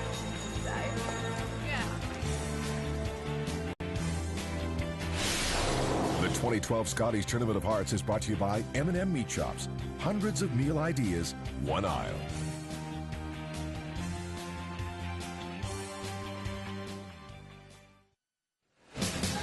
Well, let's bring you up to date on all the games here on this Saturday night. Draw number 2 and steal of 1 for Newfoundland Labrador. Heather Strong with a 3-1 lead over Marie-France LaRouche. Manitoba, 4-time champion. Jennifer Jones wide open there, 2-1. She leads New Brunswick and Rebecca Atkinson. And the Northwest Territories Yukon, my, that's 6. But look at Northwest Territories since then, outscores them 4-1. So at the break, it is a 7-4 lead. And our featured game, of course, Saskatchewan missed opportunity. Could have been tied. Instead, it's a 3-2 lead. Nova Scotia leading. Heather Smith-Dacey has the lead, and she's with Catherine. Heather, Russ and Linda have been talking so much about how this ice is so release sensitive, and we're seeing different things all the time. Yeah. How hard is it to manage it? Well, this is our first game, so we're just trying to figure out what the magic combination of, positive release and weight is. So, I think with every game and every shot, you become more comfortable with it. So, both of us, you can see both teams making a few errors just because it's our first game and we're both just learning. Now, you made that great shot for 3. Yeah. You saw that all the way? Well, I knew we had to get tied. I was playing it for 2, and it just finished enough to just get by the back one. So, the third point there was certainly a bonus. Thanks. Yeah, thanks. Well, you saw the number 64% for Heather Smith-Dacey as we check the others, Linda.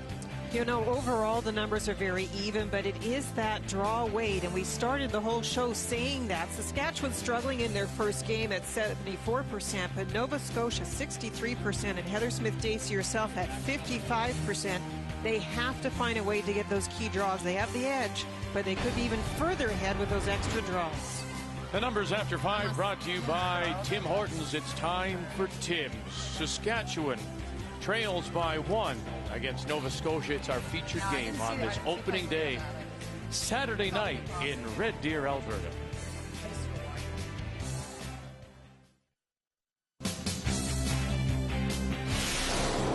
The 2012 Scotties Tournament of Hearts is brought to you by Capital One. What's in your wallet? By Ford, official automotive partner of the Canadian Curling Association. And by World Financial Group, proud to be a sponsor of the Season of Champions. Your dreams, our strategies.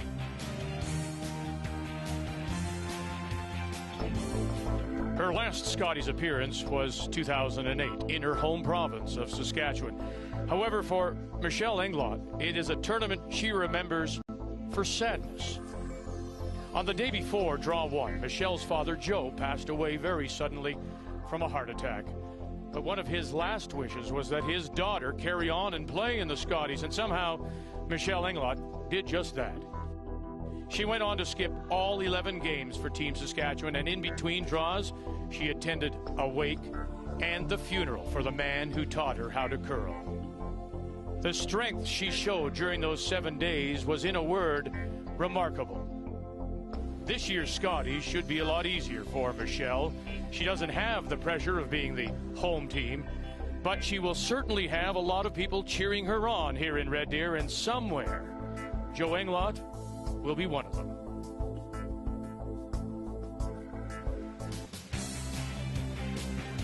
As we welcome you back to Red Deer and the NMAX Centrium, our featured game.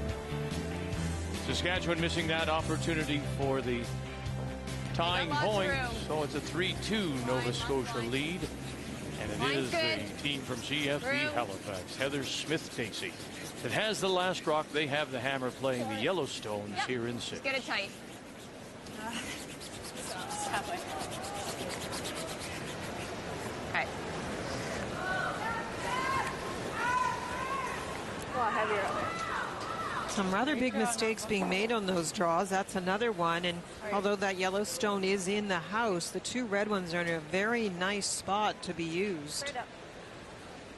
Yeah, big error there. Maybe going out a little wider, catching some pebble, but you have to have that figured out by now.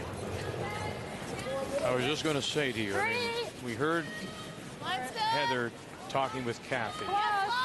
How much slack do you cut the skips and the teams when it comes to the ice? Yes, it's their first game. We're all adjusting, she says, and that's why both teams are making mistakes. When do you say enough's enough? Just right now.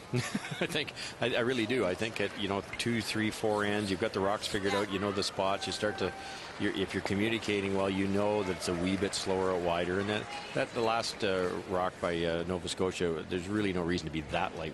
You're going to miss shots like this last one by the Saskatchewan team. They just underbrushed it a bit. It ticked the guard, but the weight was there. But to miss by 10, 15 feet, that really is unacceptable. The ice is too good.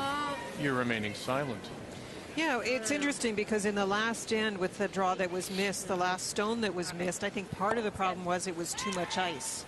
And by that point, yes, we're up here and it's a little easier. We don't have to throw the stone, so we can spend our focus on looking at the ice and the releases, etc.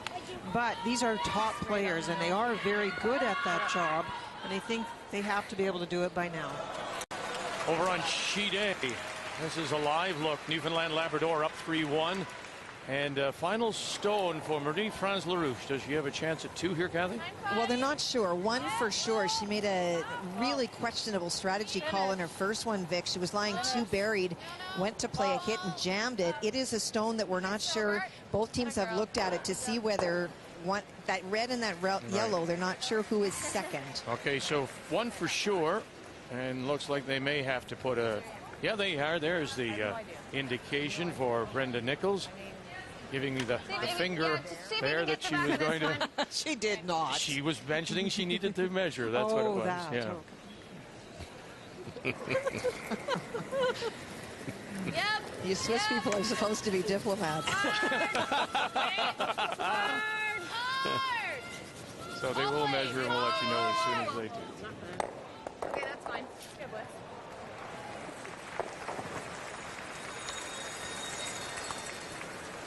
The red one's out front. Yeah. Okay. 9. Okay. Okay, like you can. Okay. Pretty easy to double here for Lana. I think hang around and have 3 red right on top of the rings in really dangerous positions. Great opportunity, and these are when you need the third to come through with the shot. 9. Close. 9. Yep. Hard. Hard. Go. Can't sweep. Can't touch it. Nice shot. Can't touch it, but can give it a lot of body, English. Not quite. Not enough as it hangs on the edge. But those red stones remain in a very nice spot, and you know that Lana is hoping she gets another chance to get in there, at least get a chance to cut the end down, get a good draw, maybe a little tap, depending on where this one lands.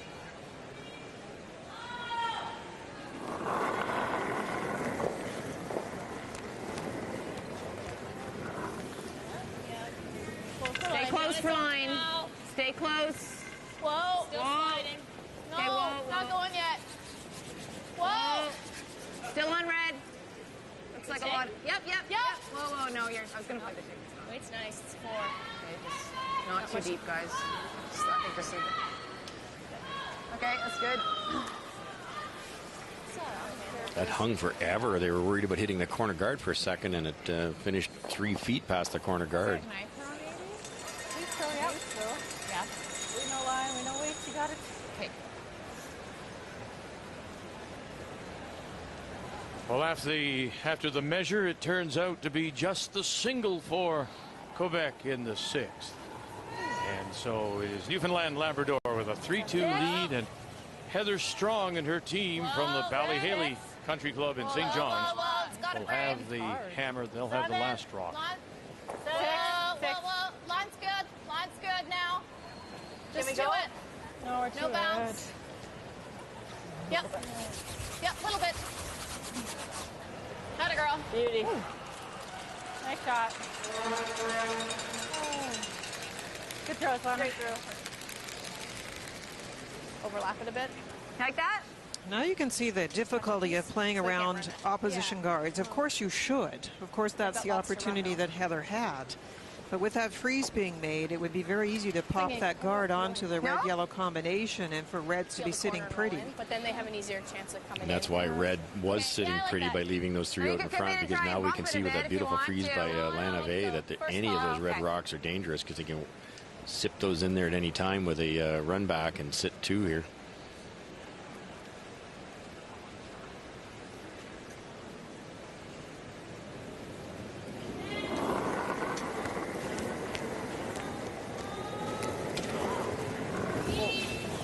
Wait's nice. Line's good. Okay, line's good. Whoa. Whoa. Oh, it's on this one. No. Danielle Parsons. Probably to it. Line's okay now. Carving now. Yep. Yep. Little bump. Whoa. Not terrible. Okay. Not bad. Best you could do, really nice, move them around a little bit. If you could just tap that shot rock an inch or 2 farther, then the red could be removed, but still a good shot.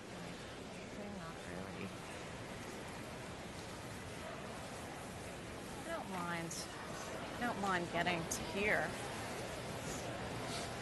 If we sit there. Just on the nose of it a bit. Yeah. If you're Saskatchewan, you have to decide now how content you are with the picture of the house. With the red stone being in a nice spot in front of shot stone, is that going to make you happy if you just protect, or do you want to try and, with your last one, move things around? If you're happy with the force, you're going to play it entirely differently than if you think there's an opportunity to move things around. Just to the nose of it.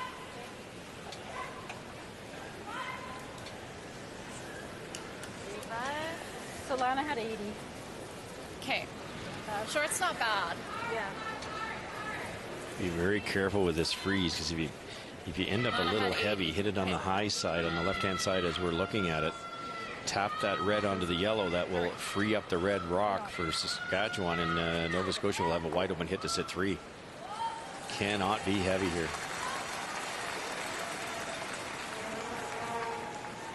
Line's good. 4. Line's good. Line's really nice. 4. They're saying 4. That's just barely in the rings.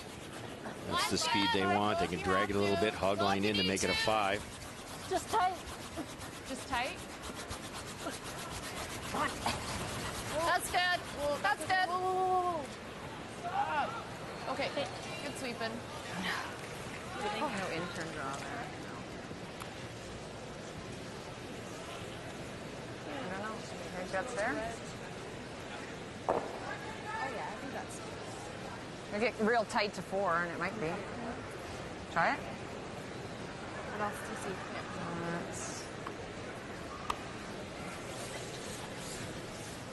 We're looking at Manitoba, New Brunswick. Wide open game, Kathy, but for the first time, it appears to me anyway, that Manitoba, Jennifer Jones in some trouble. It looks certainly 1, maybe New Brunswick sitting 2, very close to the top of the 4. It definitely is New Brunswick lying too. And on Andrea Kelly, she made it almost perfect. If she doesn't roll as far, that top stone is right in front. And then for Jennifer Jones, this shot is not there. Jennifer Jones, who lost last year's final in Charlottetown, comes back, wins Manitoba, 4-time Canadian champion, and she'll split it around. That's why she is a 4-time champion. Great shot, Jennifer Jones. I did too. Sorry. We were like... You just saw that big shot. This is a difficult shot for Heather Smith-Dacey. She's going to try and play around the edge and get to that 4-foot. Line's nine. This has to be perfect. It virtually has to be right on the tee line and sliver past this red guard. But I think it is possible, but it has to be dead perfect. Whoa, whoa, whoa. Line's pretty good. Yep, go, go, go, go, go. Line. Yep. Whoa, lots of room. Sit there, sit, sit, sit, sit, sit, sit, sit. Whoa, whoa, whoa. Okay. Right on the tee line. Yeah. Hopefully we didn't bend more. I might be able to punch it now, though, with the side one, right? Yeah. Help me. The point of that shot was what? They thought they could maybe get to second shot position, and if not, they actually thought it might stop a little sooner, and then you could tap it, Vic, for the second one. Yeah, they tried to just hair by the guard and hope to get a piece of the 4-foot, but that was a very tough shot. Block. What do we need to block? Though this probably not To kick it over. Just throw something up front. up there. Either that or... Call one of our timeouts. Yeah, we could. Yeah. So timeout is being called by Saskatchewan. Each team is given 71 minutes of playing time, as well as two 90-second timeouts. Well, so that brings Saskatchewan coach Dwayne Mahalitz. Because she'll rack on the, if she gets through, yeah. Or the hit and the flop in. Or the hit and like hit on that one and bump over. Yeah, that's pretty flat. I think you could you mean for her. So take away this little slash in. Yeah, I think that's her easy shot. She doesn't have anything down the middle, right? Well, she's Can got she a real kick tough that draw out? through that hole. That's a really tough hole. But do you think the draw through the hole, I think, is tougher than the little tap sideways right now, or not? What do you think, Bert? See, she could maybe throw the in turn through that hole now and come up, Yeah, use that one as backing we could too. actually, that's something We could that take can away both. Yeah, just move it an moving inch, that right? moving that a little. Okay. And if it just sits in the hole, that's good too, right? Yeah. In the perfect world, if everything's coming good, we Just tap it. a smidge. Yeah, that's take some Yeah, I like away, that. and then she's got one in off. Yeah, okay. There's really only the two shots. The one I had illustrated there off that corner rock on your right-hand side. If Heather threw a bullet down there and hit and rolled over, tapped the rock, she just threw sideways into the 4-foot, she might get her two. The other shot is to come straight through down the center line with an in-turn, curl through the hole and use the rock she had just thrown at the side of the 4-foot for backing and maybe get two that way. They're both difficult. Okay. So Michelle's going to try to take away that top one, I believe, the one through the hole.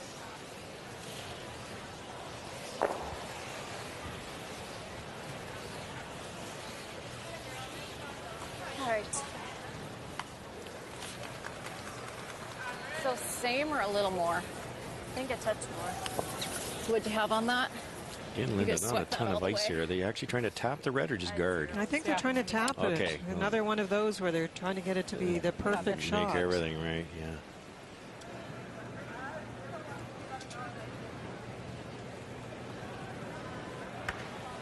And the reason we back this up again, because sometimes with strategy you only worry about what the skip does, but the reason Heather Dacey is going to have a very tough second shot was those top red ones that were up there at all times. The control points were advantage Saskatchewan this end. They've had red out front all the time, and Heather's second shot here is going to be really hard.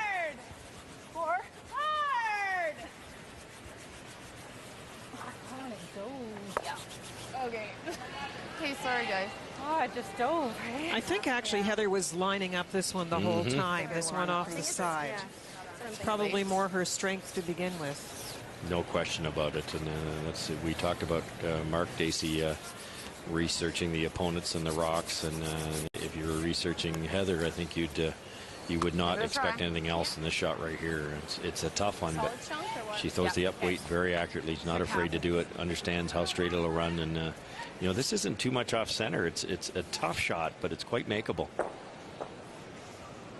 Just about a little bit more than half, get the backside of the rock she'd just thrown and punch it in the 4-foot, hope it stays there.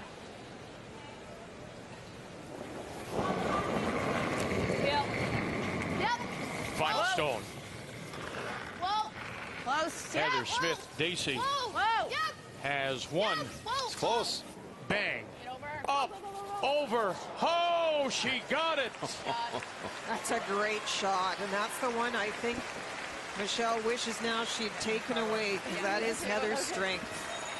To the applause of her husband, and thumbs up, Mark Dacey. What a great throw. Huge speed. Lots of rotation. Hit it exactly where she wanted it.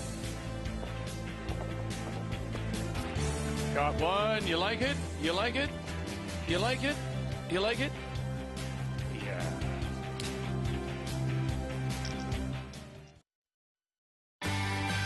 Want to win a 2-year lease on a 2012 Ford Focus S?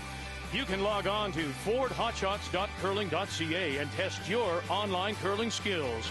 And for every participant at this year's Scotties, they also had a chance to win a lease on this 2012 Ford Focus Titanium by testing their on-ice curling skills. The final, a battle of skips. Newfoundland's Heather Strong against Northwest Territories Yukon's Carrie Galusha. And thanks to shots like this, the hit and stick right to the button, Galusha is your winner, winning a 2-year lease on a 2012 Ford Focus Titanium. Don't forget to log on to fordhotshots.curling.ca for your chance to win. And just like Carrie Galusha, you too could drive away in a brand new Ford.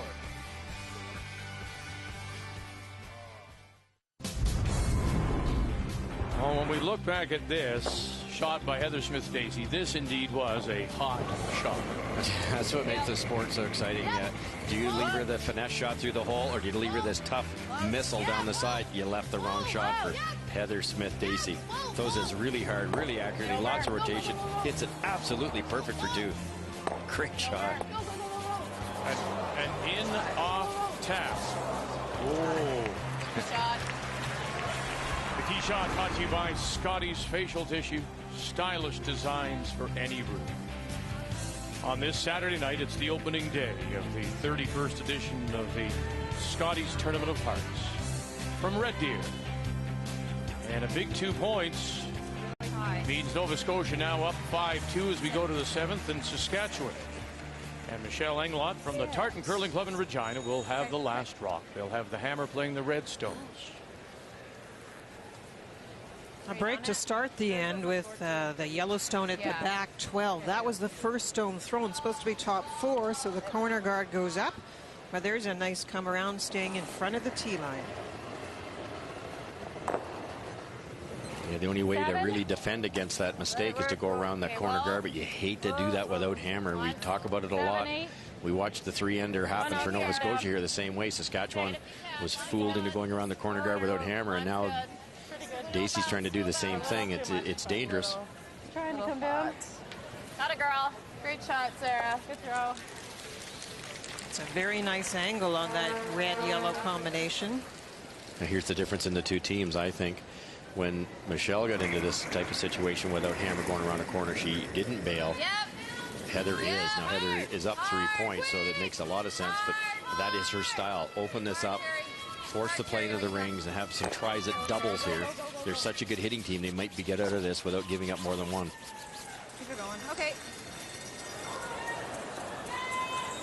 Sarah.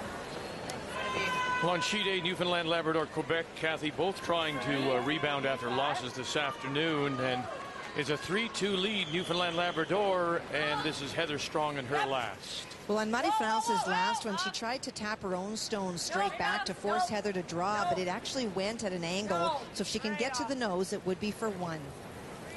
So this against a couple, and it'll spin off. So Marie-France LaRouche from Quebec picks up the single. They are tied at 3 going to the 8th. Just high. Not too tight. Yeah. No, by itself. A 3. Had a girl. Nice week.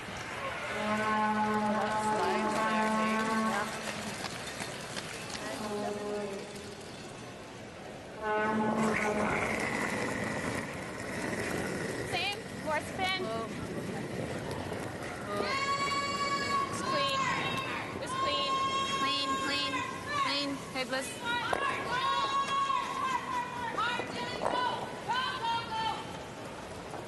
What's that? One more. 7. So it's king. Yeah.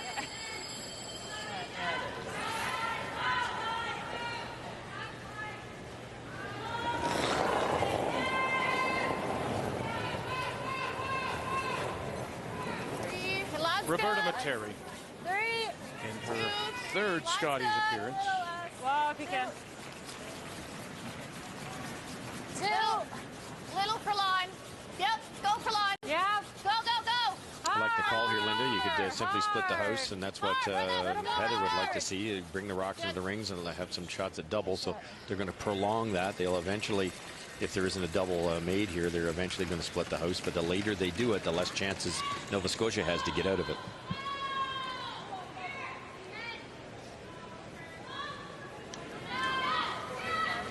On sheet D, Prince Edward Island up by 3, and Kathy, you know, it was PEI starting to bleed a little bit. They managed, though, to put the blank on the board in 6. However, here in 7, they've left too many rocks in play. They've done a good job at removing stones, but not at rolling out. And so Kim Dolan faces 2 as she throws her final. Uh-oh, and maybe she got it started a little bit. Sinead Dolan, Michaela Robinson. Did she get it? Oh, great brush. Wonderful brushing to get it by. To pick up the single to lead 8-4. Okay, line's good. 3. Oh, it looks like a lot. Line's good. Might have to go a little. 2, 3. Oh, line's good. 3. Tight. Really tight. Oh boy. All right. Okay. Now, it was interesting earlier, we saw Michelle Englot holding the broom, and she was standing in front of the house, and usually that's a little message to the team that they have to be careful not to overthrow it. That's a subtle hint that make sure that you're not too deep. This one is a bit too deep.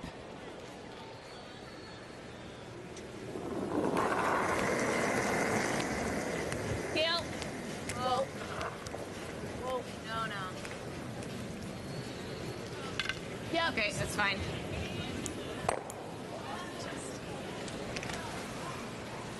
Chance to make the double there. You're not going to get too many tries. They'll probably split the rings this late in the end now. All right, so could I throw just a bit more? Yeah, not much more. Okay. We'll see if it's the same. Okay. Keeping you busy, Kathy, as we go over here. Manitoba up 4-1 on New Brunswick. This is a hit for 2. It is indeed some great chances this end for the team from New Brunswick. Manitoba, interestingly enough, not playing any guards this game at all, forcing play in the house, but it's actually working for New Brunswick. A chance for the deuce. Andrea Kelly going to come up to the nose for her. And there it is, gets away with the jam at the back. 2, New Brunswick. And the team from the Gage Golf and Country Club in Oromocto.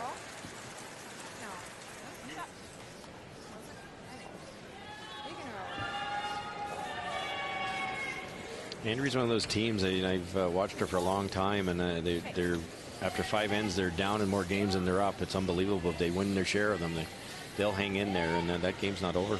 Okay, you know this team better than anyone. You like this, and in fact, tomorrow morning's draw will be the feature game with Kathy and Brian. But do you like that switch of Andrea throwing forth but not calling the game?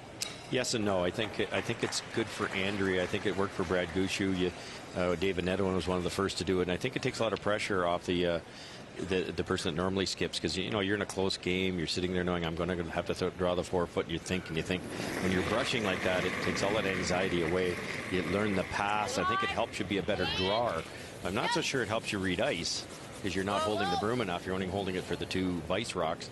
And also in this case, Becky's a very, very defensive curler. That works in New Brunswick. But once you're out of New Brunswick, you have to play aggressive to beat somebody like a Jennifer Jones. So I'd rather see Andrea's strategy in this situation. And when you speak of Becky, of course, that's Rebecca Atkinson, who is skipping the game. But it is Andrea Kelly throwing the 4th stones.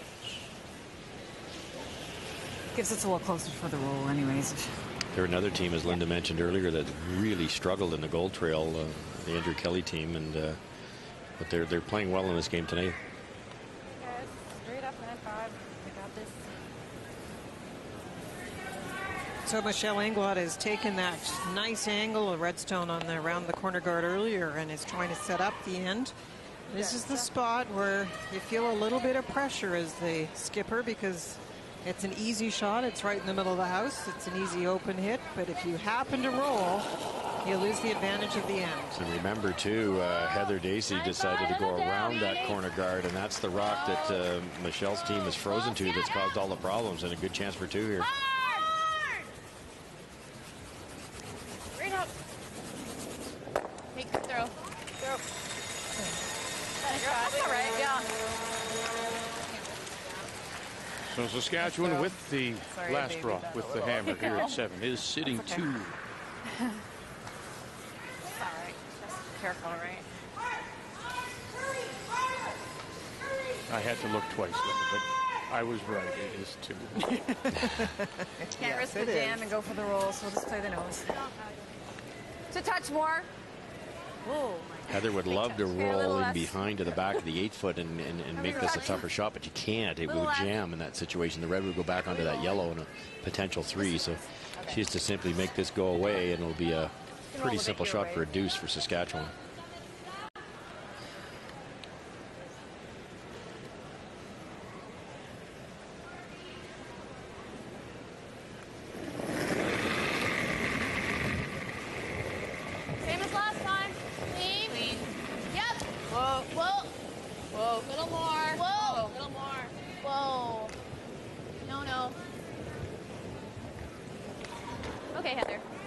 She's going to make it as easy as she can here by rolling out, and so it'll be the draw for the 2.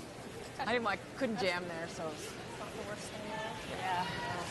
Make her draw. Huh? Make her draw rather than an open hit.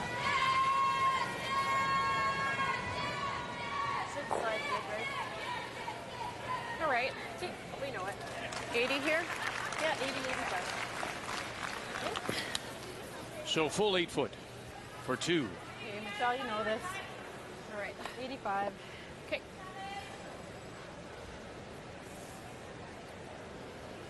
.385, they're saying, back line to hog line, consistent distance.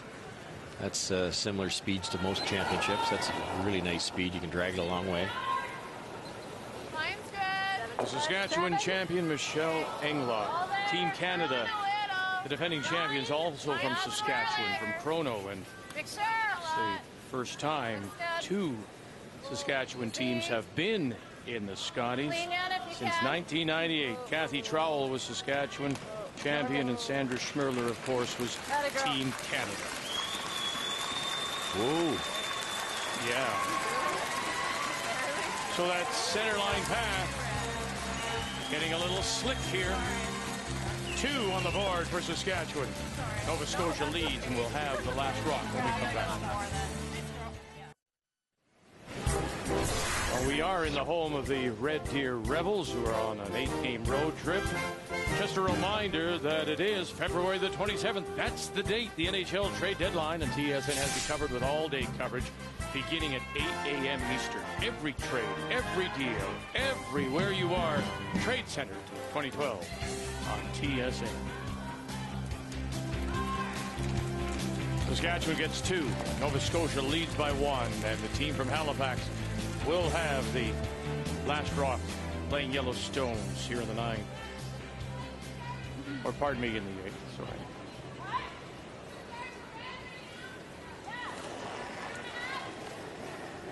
Well, we know what Saskatchewan has to do. They need rocks in play. Center guard goes up. Here's the come around called by Heather Smith-Dacey for Terry Lake. Gotta go. Room. Gotta go. Room, lots of room. Gotta go. Won't be can at all. Go Okay. then. These ones that are hanging out a little bit, you have to keep rushing them to keep it alive so it will finish. All right. Good, guys. Pretty good spot. That's kind of So like half? Sure. I thought we'd go 2. It's up to you. Yeah. Okay. You have to decide how desperate you are. I talked about all these choices you're making in a game, and for Saskatchewan, you have to decide if you want to move that rock or set something in front of it and hope you get a mistake from the opposition. Whoa, then, whoa. Bumper. It's dangerous to play any weight at this one for sure, Linda, as you roll out here. Whoa.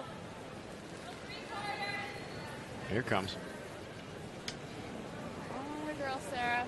Got a girl. Good shot. Nice toss.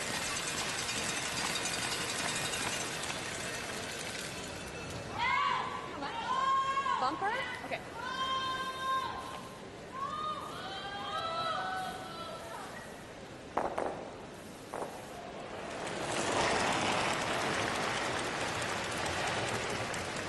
Well, your line's nice. Just bomb. Close. Yep. Terry works for Jazz Aviation. Yep.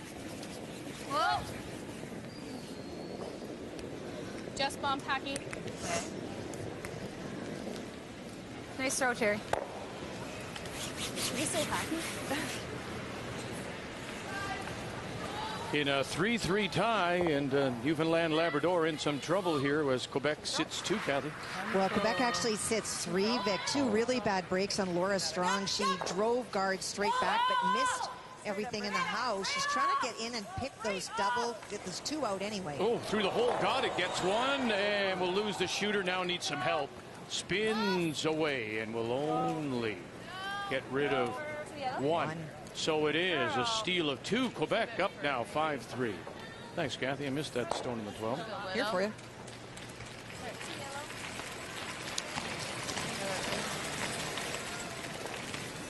Okay.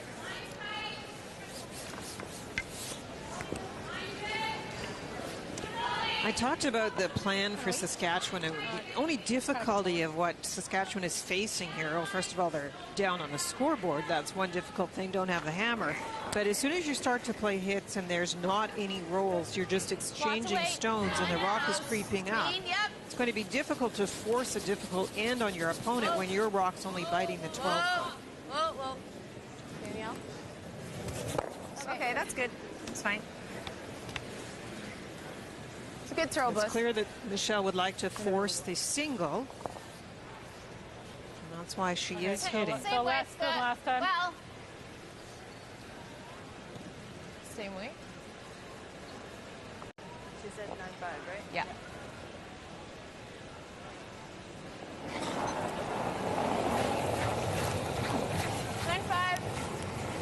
Roberta is with Sasktel. Whoa. Whoa. Well, by itself. By itself. That's good. And just nibbles at the top of the 12. Kill it all? Or just this? Nose? You don't like the nose. Another decision here. You could play the double peel, but if you don't make it, you're not very happy. And you could easily hit this one and roll in with soft weight, but then it's so high in the rings, you might force Saskatchewan to play the come around and steal a point. So probably the best shot just to hit it dead on. It's simpler, it's easier, hang around. And then Saskatchewan has a decision to make. Bump, bump. Close. Close, whoa, whoa. No. Just trying. Okay. It's good list.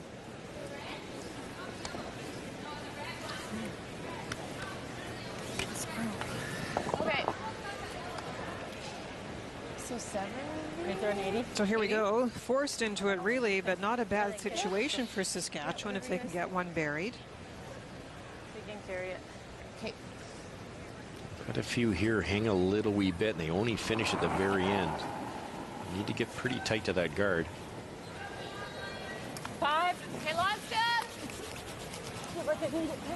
Lana Vey works for Sask Energy. Room. 6. Line's great. 7. Should go now. No. Boy, T-line, edge of the button. But you knew what it was.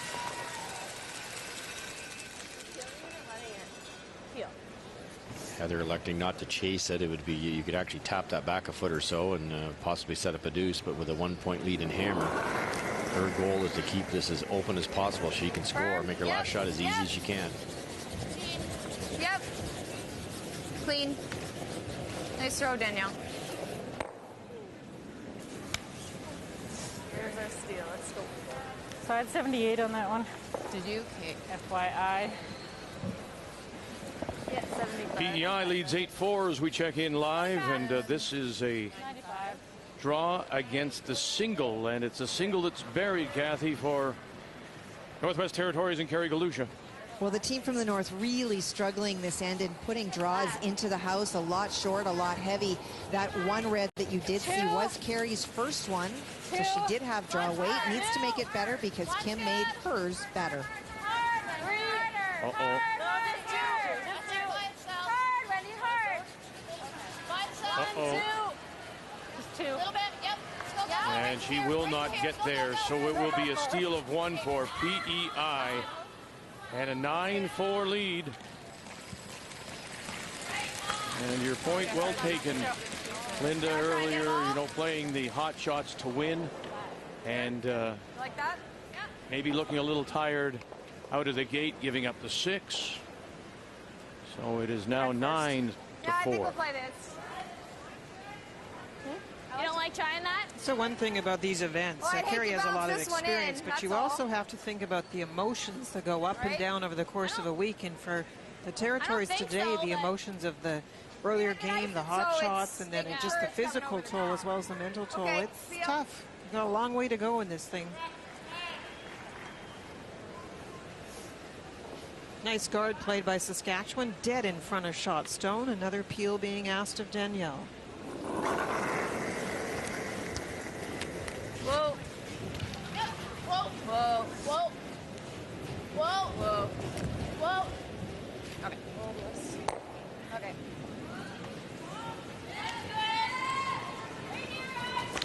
The peel was the key, but they were hoping to maybe move that yellow one into the rings ideally, and they didn't miss it by much. What do you have on that one?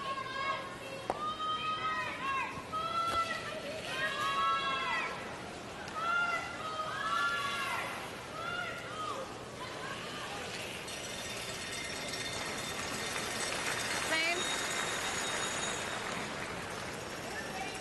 95 will be good. Yep. Okay. Let's make it perfect. Let's protect this guy. Alrighty.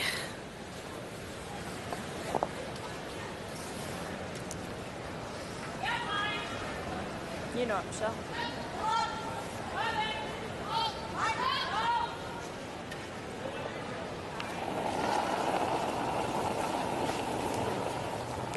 Michelle also works for SaskTel. Just a 2. 2. Line's good. Line's nice. Might have to go a little for line.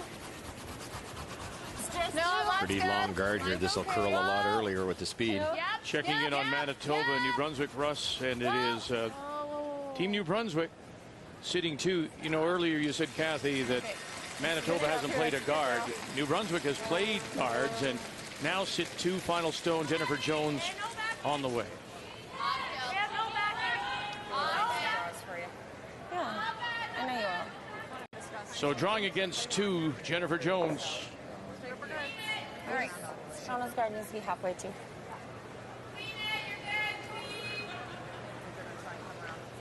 And right down to it for the single point, Manitoba with a 5-3 lead.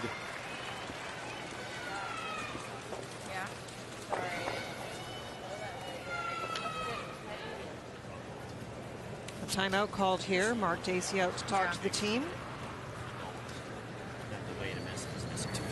Straight feel, yeah, that's way. Okay. Okay. Same thing. Yeah.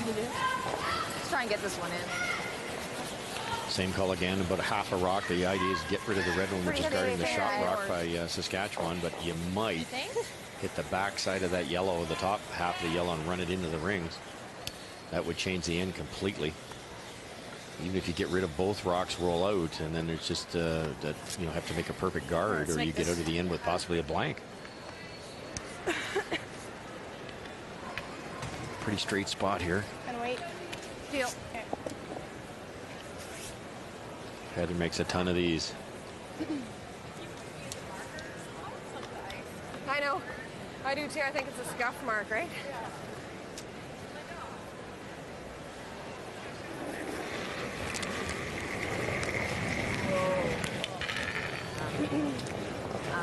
Well, that was an overthrow and an in-out motion of the hand. Back one, maybe. It doesn't need to be quite that hard. Yeah, you see that a lot, don't you? And it's easy to criticize. We just watched you make an unbelievable hit and roll for two, but that was outside the limits, wasn't it? Just a bit of an overthrow. We talk about the two skips, and we mentioned earlier the keeper, Heather Smith-Dacey, make the big draws. That's still where she's struggling. That's the part of the game over the course of the week she'll have to bring up. Michelle Englot, even numbers overall, and an edge at 77%. The player numbers are brought to you by Capital One. What's in your wallet?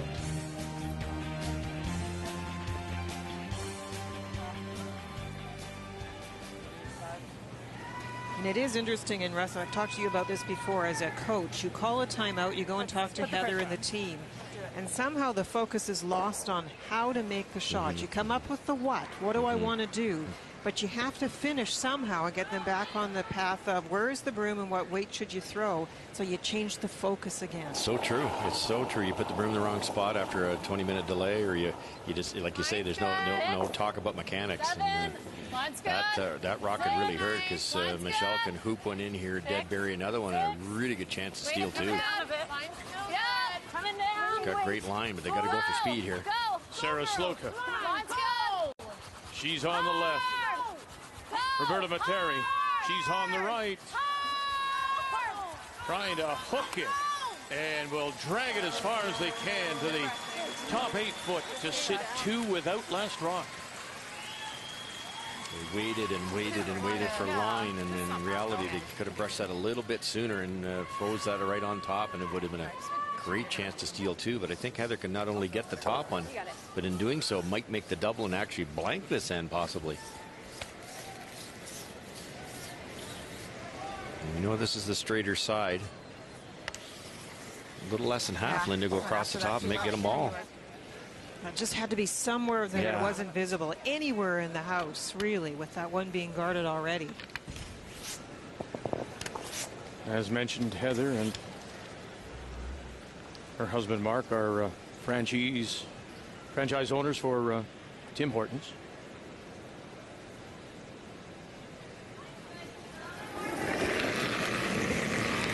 Final stone facing two. She leads by one, Nova Scotian. Heather Smith-Dacey. Whoa! She's got the chance for the out here. Oh, and she'll again put it outside. And will it be enough to push it out the back? And yes, and so that mistake, she gets away with giving up just the single, but her last two stones were not what she wanted.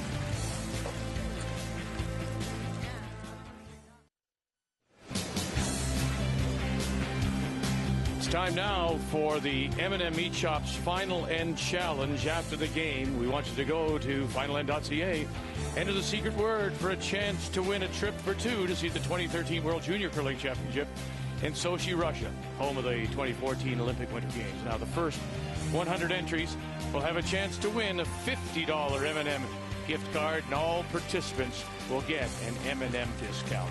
Right after the game, we'll give you the secret word shortly, and then we want you to go to finalend.ca.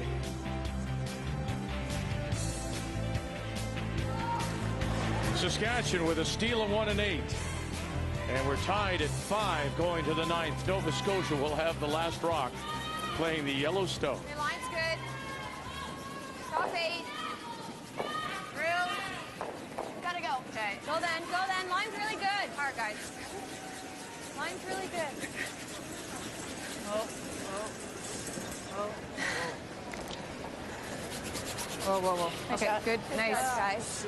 Okay. Not looking good. No, just put it right there. We're in good shape. Okay. That first guard a little off center line, but still does its job in trying to force the situation, trying to get rocks in play for Saskatchewan. Just a shade deep, beautiful come around, but a hair deep, and a chance for Saskatchewan to shrink that scoring area for Nova Scotia here with a nice freeze. Oh, yeah, it's got to move a little. Tons of room here. This could be heavy. Yeah, it's got. There it goes. Whoa. Got to move. Yeah, we got to go over there. Get over.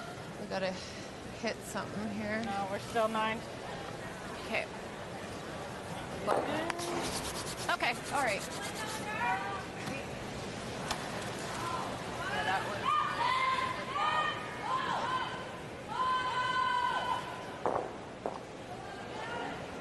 Tough situation here, Linda. We talked about it before the end starts here. Does Heather want to play the blank, go hard for the blank, or go hard for the deuce? And now that red one, even though it was a miss, it's shrinking the scoring area a little bit. You'd love to be able to tap that out and roll and sit 2, but it's virtually buried. So they're going to play the aggressive shot now. With Terry Lake. I think what Heather will try and do is establish some stones in a position that are potential scorers, but I think she will start to peel. So you want to make sure your peels are a clear path. You don't want to clutter things too much. I don't really want to come behind the tee with this.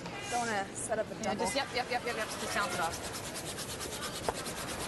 Okay. Let's quickly go over to sheet A, Newfoundland Labrador, and final stone, Heather Strong out of St. John's. Is this a chance for a couple?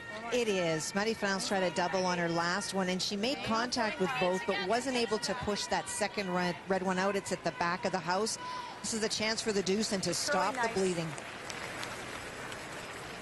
Good job. Nice to have you back, Kathy. Good judge, guys. Very nice, Heather. Something happened with Kathy's mic in the last update, and she wasn't available, and we got emails. Where was Kathy? You were sad. Actually, I'm lying about the emails.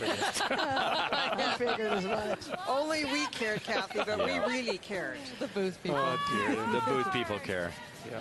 Hard! Push! Hard! Hard! Go, go, go! Hard! Okay. That cut it a little closer than they wanted to that guard, and that's why the hit was made the way it was, catching the 2 stones almost simultaneously. I think just corner freeze here, even here. Okay. I like this.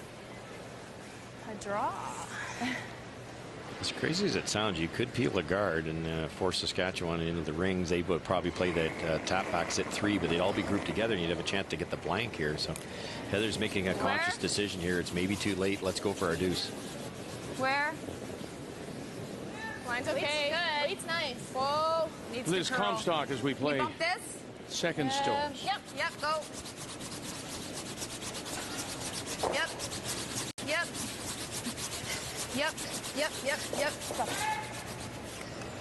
Okay. Not even the That works. across the nose, a little bit of a flip. But the problem is, It's really straightening out. it's everything's just back in the tee. Well, that one does give a pocket, Vic. Yeah, it was the best you could do. They called the plan B because it wasn't doing what they wanted to. So that was a good effort. But it does leave a little out for Roberta. 7, 8. Round. 7. Round. 7. Oh. Okay. Northwest Territories, Yukon, the team from Yellowknife. Carrie Galusha has a chance for 2 here, Kathy. Well, she does. Kim Dolan on her final one played the scoreboard and removed the second shot. Knew that it would give 1, maybe 2, but sure be nice to be up 3 coming home with. Yeah, I'm not sure if they might just, even if they do get their deuce here, they might just shake. It's been a long day. They're back on the ice tomorrow morning, early, against Nova Scotia, and this one will make sure of it. She'll get her single to make it a 9-5 game. Missed opportunity. And there is the handshake. Carrie Galusha that 6 that they gave up in the second. Just too much to overcome. And so PEI wins their first, make the final 9-5. And both teams are now 1-1 after first day of play. Kim Dolan nearly winning her first game, lost an extra end. She had to draw the pin and just brushed it a hair and came up about 4 or 5 inches deep, and nearly a 2-0 start.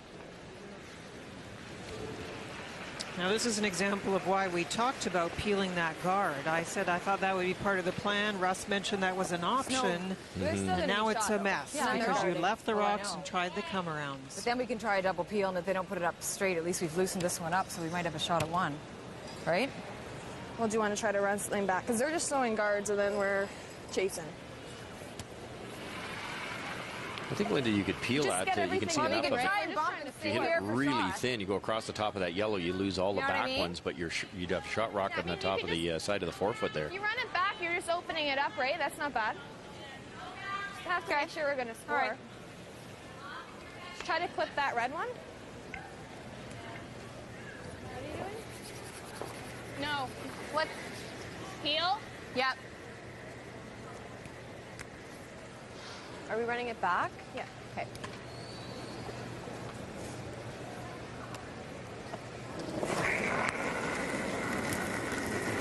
Just firm. Yep. Whoa. Yep. Whoa. Whoa. Whoa. Whoa. No. Liz Comstock. Go up. Running it back. A bit. Okay. And we'll Good, jam Liz. it. Leaving Saskatchewan. Sitting the 1 back 4 without last rock. Better.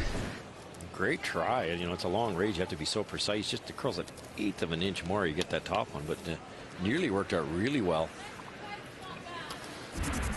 Right tight. Nice and tight's not bad. Okay, so 95. It's not the end of the world. There's a big argument that if you're Nova Scotian, you give up a steal, you're happier. Yeah, that hammer coming home is really pretty valuable, and we have seen Nova Scotia have the ability in this game to generate extra points. A 3 early on was nicely played. Right side the line as far as The stats are close, and whether you want to be one up without or one down with. Right side. It's on swingy ice. It's very possible to get your deuce. Take a look. 4. Easy. To the line. Just to the line. It's there. Whoa. 5. Sit. 12. Sorry. Whoa. Sorry. Yeah, no, I like it. They really just needed a guard there. I'm not sure why they were worrying about bringing it in. Big time deep.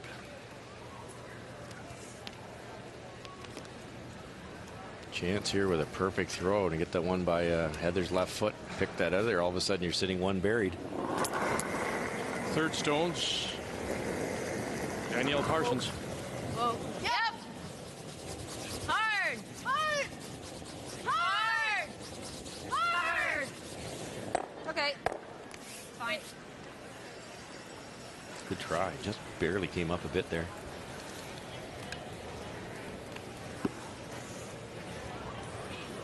Yeah. As long as this one's the same, just from the last one. Okay. Yeah, just a hair less. Yeah. Okay.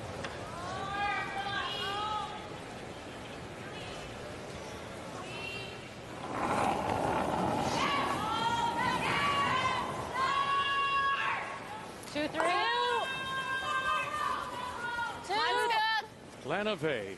Mine's good. 2.5's good. Just to the line. To center? Just to the line.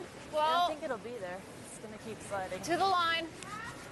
Yep, go a little. That's good. That's good. It's there. It's there. Shot.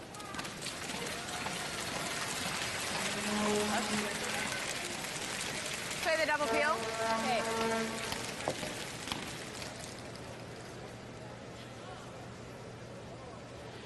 Manitoba and New Brunswick, Kathy, and Jennifer Jones is sitting a couple final stone on the way.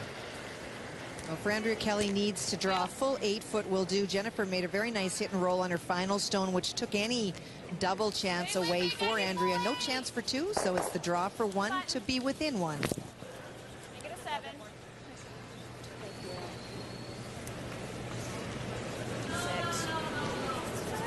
have to stop in a hurry, and it will be heavy.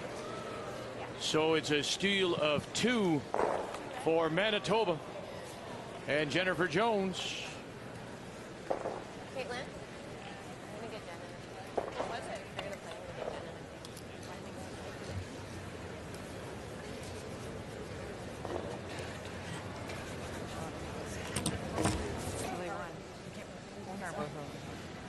There's the bump, and then I've got the bump. I need the double. Double. I don't think the top one's. I don't think so. Half but and half? Yeah, that doesn't really do us much good on that. Huh. I don't know. Do you want to call a timeout again? Yeah. Okay. Timeout. This is more timeouts than we've used all year. So that's the second of their allotted 2 90-second timeouts. And this is the reason. In the past, it's always been 60 seconds.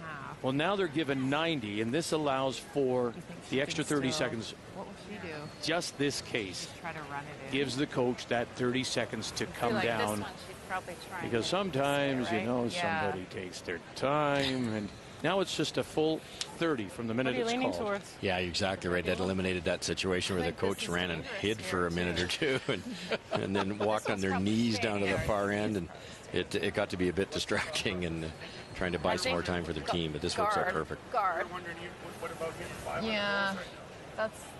See, I was thinking we would guard. Because the only thing, if we throw the guard, if we get it close, she's still going to have red to yellow to maybe make something happen down there, right? But the guard's okay. I don't mind the guard. But if you hit that 5... We know the line there.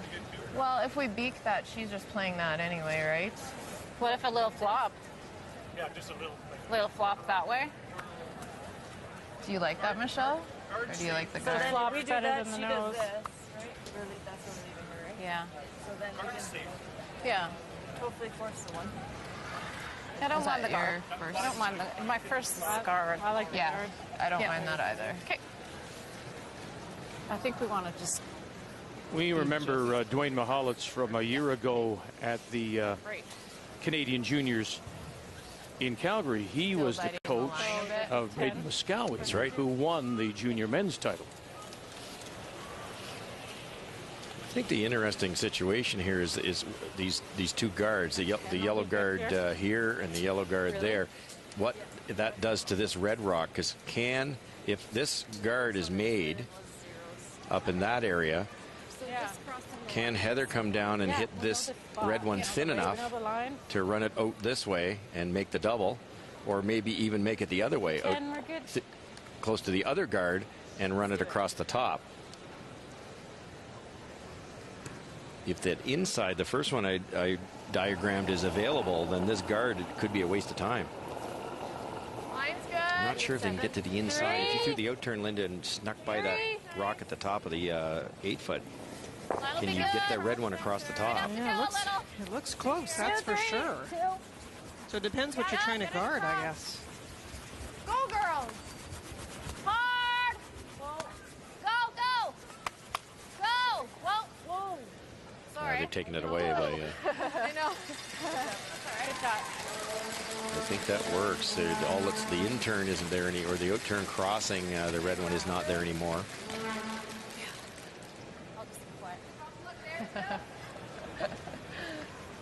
You could probably throw an in-turn through the hole, throw it really hard, or an out-turn through the hole for that matter, and pound it there and maybe get rid of both reds, but you have to get awfully close to that yellow corner guard. That's a great shot of it there. Probably the easiest option is exactly what Heather's suggesting here, is just draw the 4-foot. That's one of the best guards we've seen in a long time, because that was one of the ones where they were very definite about what they were trying to play. Perfect weight and nicely brushed. It's amazing when you give yourself two options, you end up right in the middle.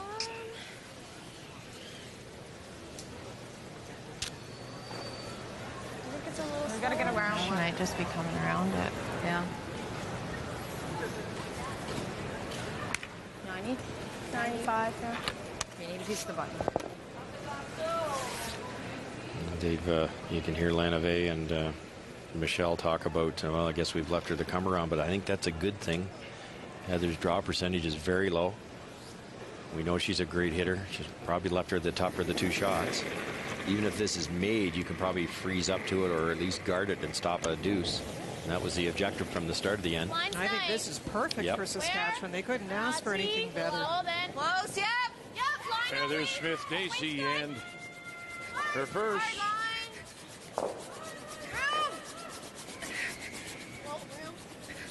Make it good, you guys. Sit. Won't sit. It'll go too far. And you really had to feather that guard, and they still got by it comfortably. Sorry, Heather. Wanted to make that mistake 2 feet light as opposed to 2 feet heavy, because now there's a chance to sink another one if they choose. Now she says we have that's really dangerous for her. over their block. Well, that should just go on there anyway. So we either guard or we tuck corner. Yeah. The only thing is we might set her up. Yeah. Like if we hang out and she plays the slash. Yeah, that's death, right? Yeah, I think we just guard. Yep. Yeah, we can be out here, right? Hey. I like this. Disregard.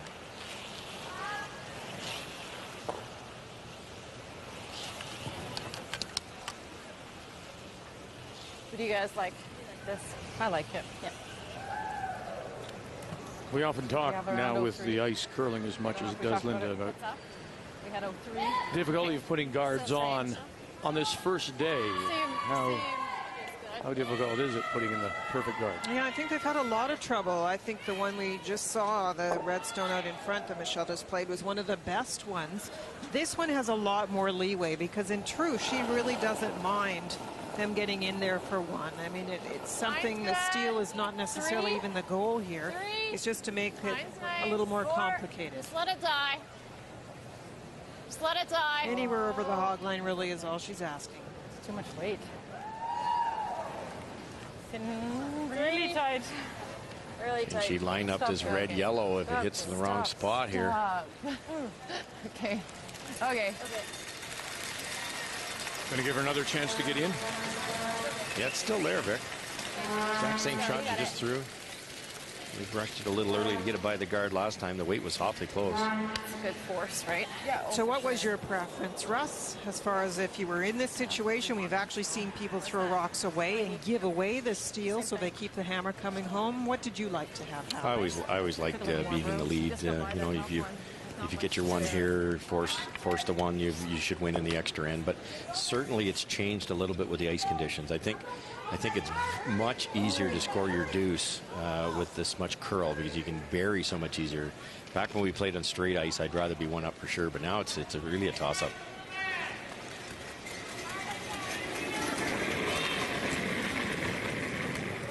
Final stone. Heather Smith-Dacey out of the CFP Halifax. Line Here will in be the okay, night of a guys. 5-5 tie. Line should be okay. Line will be okay. Have a look. Terry Lake on the right. Busbowden Stock on the left. Should be okay. Have a look. Have a look. Oh, that brushing again. They took it too far. Steal one. Saskatchewan here in the ninth. I don't know. Not sure what we wanted there. Yeah. The 2012 Scotties Tournament of Hearts is brought to you by Scotties, proud supporter of women's curling for over 30 years.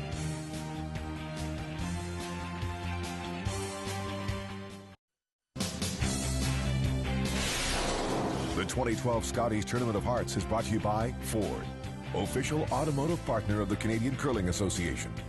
By M&M Meat Shops, hundreds of meal ideas, one aisle. And by Tim Hortons' new lattes made with premium espresso.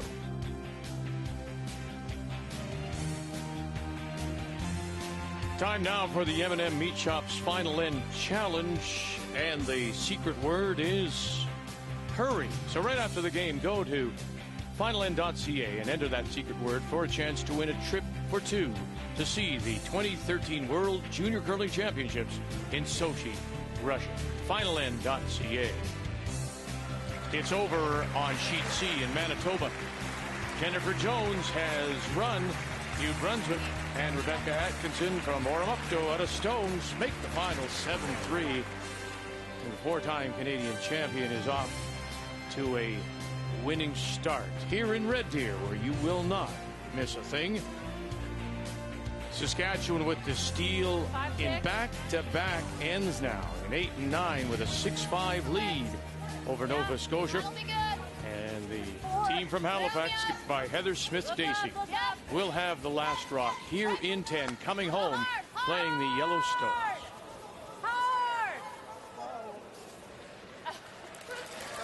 Very nice stones to start the end for Saskatchewan. The corner guard is up by Heather Smith-Dacey. And now the play will be brought back to the middle. You know, go back to the interview that Kathy did with Heather Smith-Dacey at the fifth end break. And Heather saying, look, you know, we're both first time on the ice. We're both trying to adjust. It would seem that Saskatchewan has made the better adjustment. Their drawway's been way better, especially at the skip position. And you're right, they certainly have. And we talk about the Smith-Dacey team being really good at hitting, but the drawway just let them down big time. Now, hopefully that's because they weren't picking the spots and getting the split times, whatever they were doing. They've missed a lot of draws. There's another one. Just a reminder, right after our coverage from here in Red Deer, stay with us. Sports Center is next. Where are we going? What are we doing? I think here. It's high. High. It's 95. a pretty easy double peel. Yeah, zeros. I don't know what she just said about a peel. She said it's a pretty easy double peel.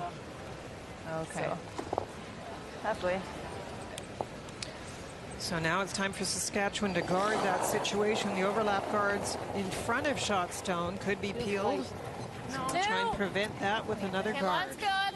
Two. Just let it grab a little bit. Line'll be good. Cross the middle. Yep. Sliding. Well. Okay. Whoa. Sit. Got a girl. Okay. Get them all They're moving. sliding better. Yep. Well, they're down to the final. Stone between Newfoundland, Labrador, and Quebec in a 5-5 tie. And right now it's a stolen point as Marie-France LaRouche gets ready to throw, Kathy. Well, they really looked at three different things. They looked at her just playing the draw for the win. They looked at running the yellow onto the red, but she's chosen to try to pick the Shotstone out. Second and third shots belong to Quebec. Marie-France LaRouche needs to get over and just catch a corner. There it is. To score two, and Quebec will pick up the win. Make the final 7-5. And so Quebec is now 1-1. Newfoundland and Heather Strong from St. John's lose their first two on this opening day. Nice comeback by Heather. 6 points scored in the last half of the game compared to 2 for Newfoundland. That's a big win. Two. No, it's not a 3. Yep. One. Just a 2. Hard. Push. It's good. Yeah. Okay. Gosh.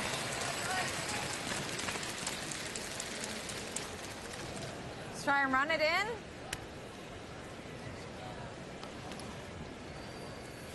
Yeah, I don't mind that. If you should try to run it and catch the...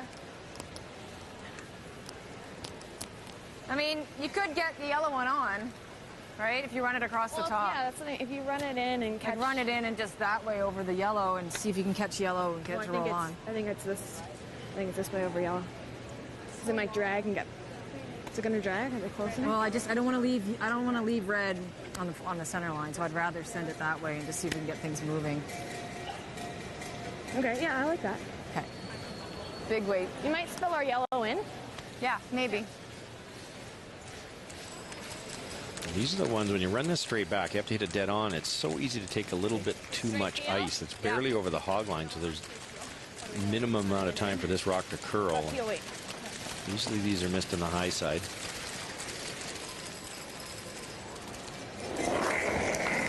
Liz Comstock, peel weight. Whoa, whoa, whoa, whoa. Roll shooter, roll shooter. Going to roll it back, catch something. We'll get rid of one of the guards. Her shooter, though, rolls over to cover the 8-foot on the other side. And that's a problem, actually. Before that shooter landed out by that hog line, there was a way to get into the house with that in-turn draw. I know it's still a tough one because you're just looking at the button, but certainly accessible. And now that yellow guard's in a very bad spot. Yeah, if this was the last shot of the game, I'm not sure you could score. You'd have to skinny by that yellow guard just short of the rings and try to catch the side of the button going away. Tough shots. And everything going wrong in this last end here for Nova Scotia. 1, 2. Okay, line's good. Line's good. Split center's good. We're playing third stone 1, 2. here in this 10th. Third. Lanavey. Okay. Yep. Just a little bit. Whoa. Whoa, whoa, whoa. Got it, girl. Good job.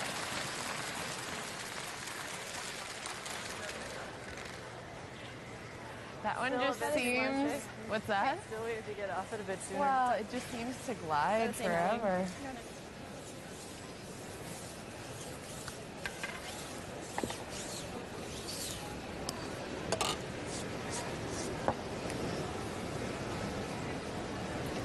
Trying the same situation of running the red guard into the yellow-red combination just short of the house. We're running out of time here to open this up.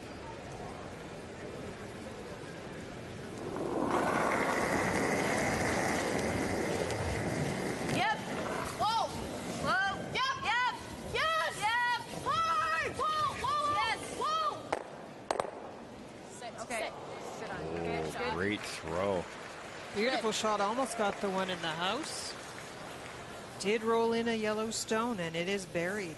That's the key. It's buried, so Michelle's got a lonely red one in there. Good shot. Nice one, Danielle. That's a great shot. Thanks. So finally something going right for Nova Scotia. Very well played. Yeah, it's up to you. Oh, seems so wrong. Oh yeah, we've seen it lots. We've talked about this for a couple of years now, but the guard is a tough shot on this type of surface. This could over-curl in a hurry. You could draw another one in. You could half and half it, try and get just a portion of the one that's in the house already available, and then another one in front of that. Over and off. I need weight. Yep. Hard. Whoa. You know, I'm thinking of Saskatchewan. If you are Saskatchewan, your idea of coming in to make Nova Scotia play the runbacks, which may be a little bit more difficult. Well, you certainly don't want to leave them a hole or a way to get in easily, because there is that yellow stone in there. That's the winning point sitting in the top of the 12-foot. You leave your shot wide open, and it's a hit to sit the winning points. So predictable, isn't it? You throw that soft weight, you have to put a little less handle on it, and the overcurl. How many times have we seen overcurls on the guards? And this is a huge mistake here. It's a wide open hit here. This is a pretty easy shot through this opening. Whoa, whoa, whoa. 9. Whoa. Close. Yes. Whoa. Yes. Whoa, whoa, whoa, whoa. Danielle Parsons made a terrific shot with her first through the hole. Through the hole and sits 2.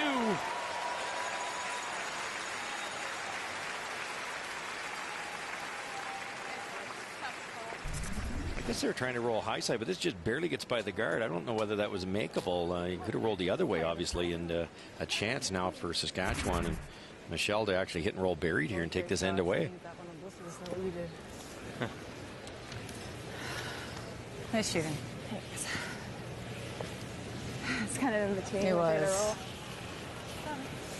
It was. Boy, 2 stones. Big turnaround in the end. You look at that's a great shot with all the yellows on the one side. If Michelle can roll the broom side, it's pretty hard not to be buried.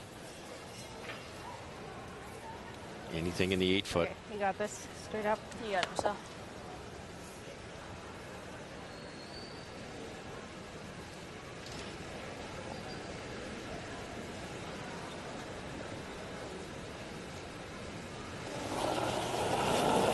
Skip stones here in this 10th. 9.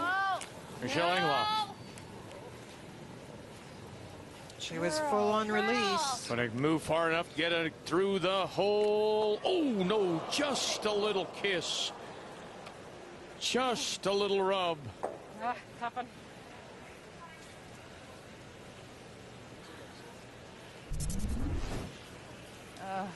Just a little bit wide, and it started to curl, but didn't have enough time to get all the way past that guard.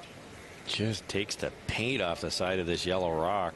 That was so close to, and it probably rolls buried if it gets by. That's the worst part. On that side one, but it's hard.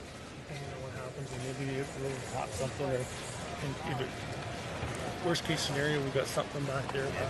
So Nova Scotia has called a timeout. Let's take a look at the game story, Linda. Well, the second half of the game has been the very interesting part. This is where Nova Scotia has really struggled with the draws. The one big in-off tap in 6, the hit, that was made nicely, but then the steals. Heather Smith-Dacey down at 54%, but still with the win in her hands this end.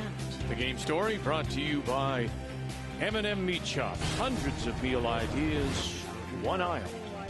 No, I like the intern. Come through the hole, but come in with like good solid and heavy draw weight. Because even if you tap that one to the back 12 over here, and you roll your shooter weight over, you're taking away the shot she really wants, which is the intern hit and roll behind the wall. Okay. That's her best save. Back 8, So she's back playing line. the draw weight, or the draw all day though. Which draw? The Well, wide out turn? Yeah, it's tough. Or the out turn around the center? Out turn around the center.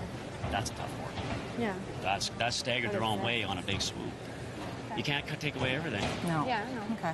You got to leave her the toughest shot you can. Intern tap. So edge Turn your button. tap, yeah. Get your button. Yeah. I love the way that Mark does it. He's so decisive. He's so positive. So what's and positive he explained weight it out. There's definitely a draw for Saskatchewan of the next rock 85?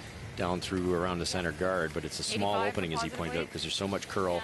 The red corner guard's kind of in the way. So what they're going to try to do here, you can't guard it. It will curl so much. It'll go past the center line, over curl. So they're going to play an aggressive draw, a back 8, a back 12-foot shot here. Try to move it around a little bit and roll this top rock partially buried so that Michelle Englot cannot roll buried. At this stage is a very easy draw for Saskatchewan to get in there for second shot. Gotta go. So you're trying to set up your 2 with this one and the one that's already in there. Nice. Bumping. Whoa. Whoa. Whoa. Jump. Jump hard. Just T. Bumping. Yep. Whoa, whoa, whoa, whoa, whoa. Something like that. Okay.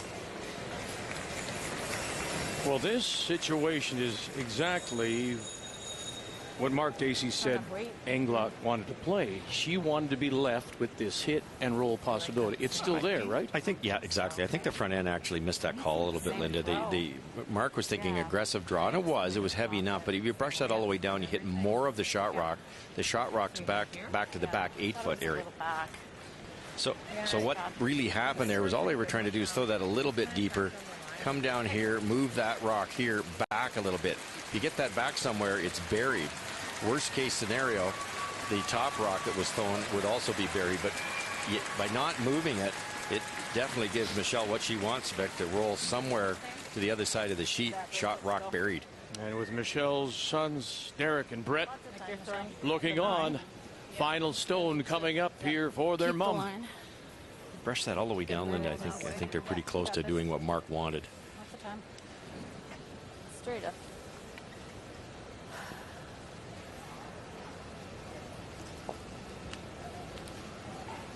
Saskatchewan leads by 1.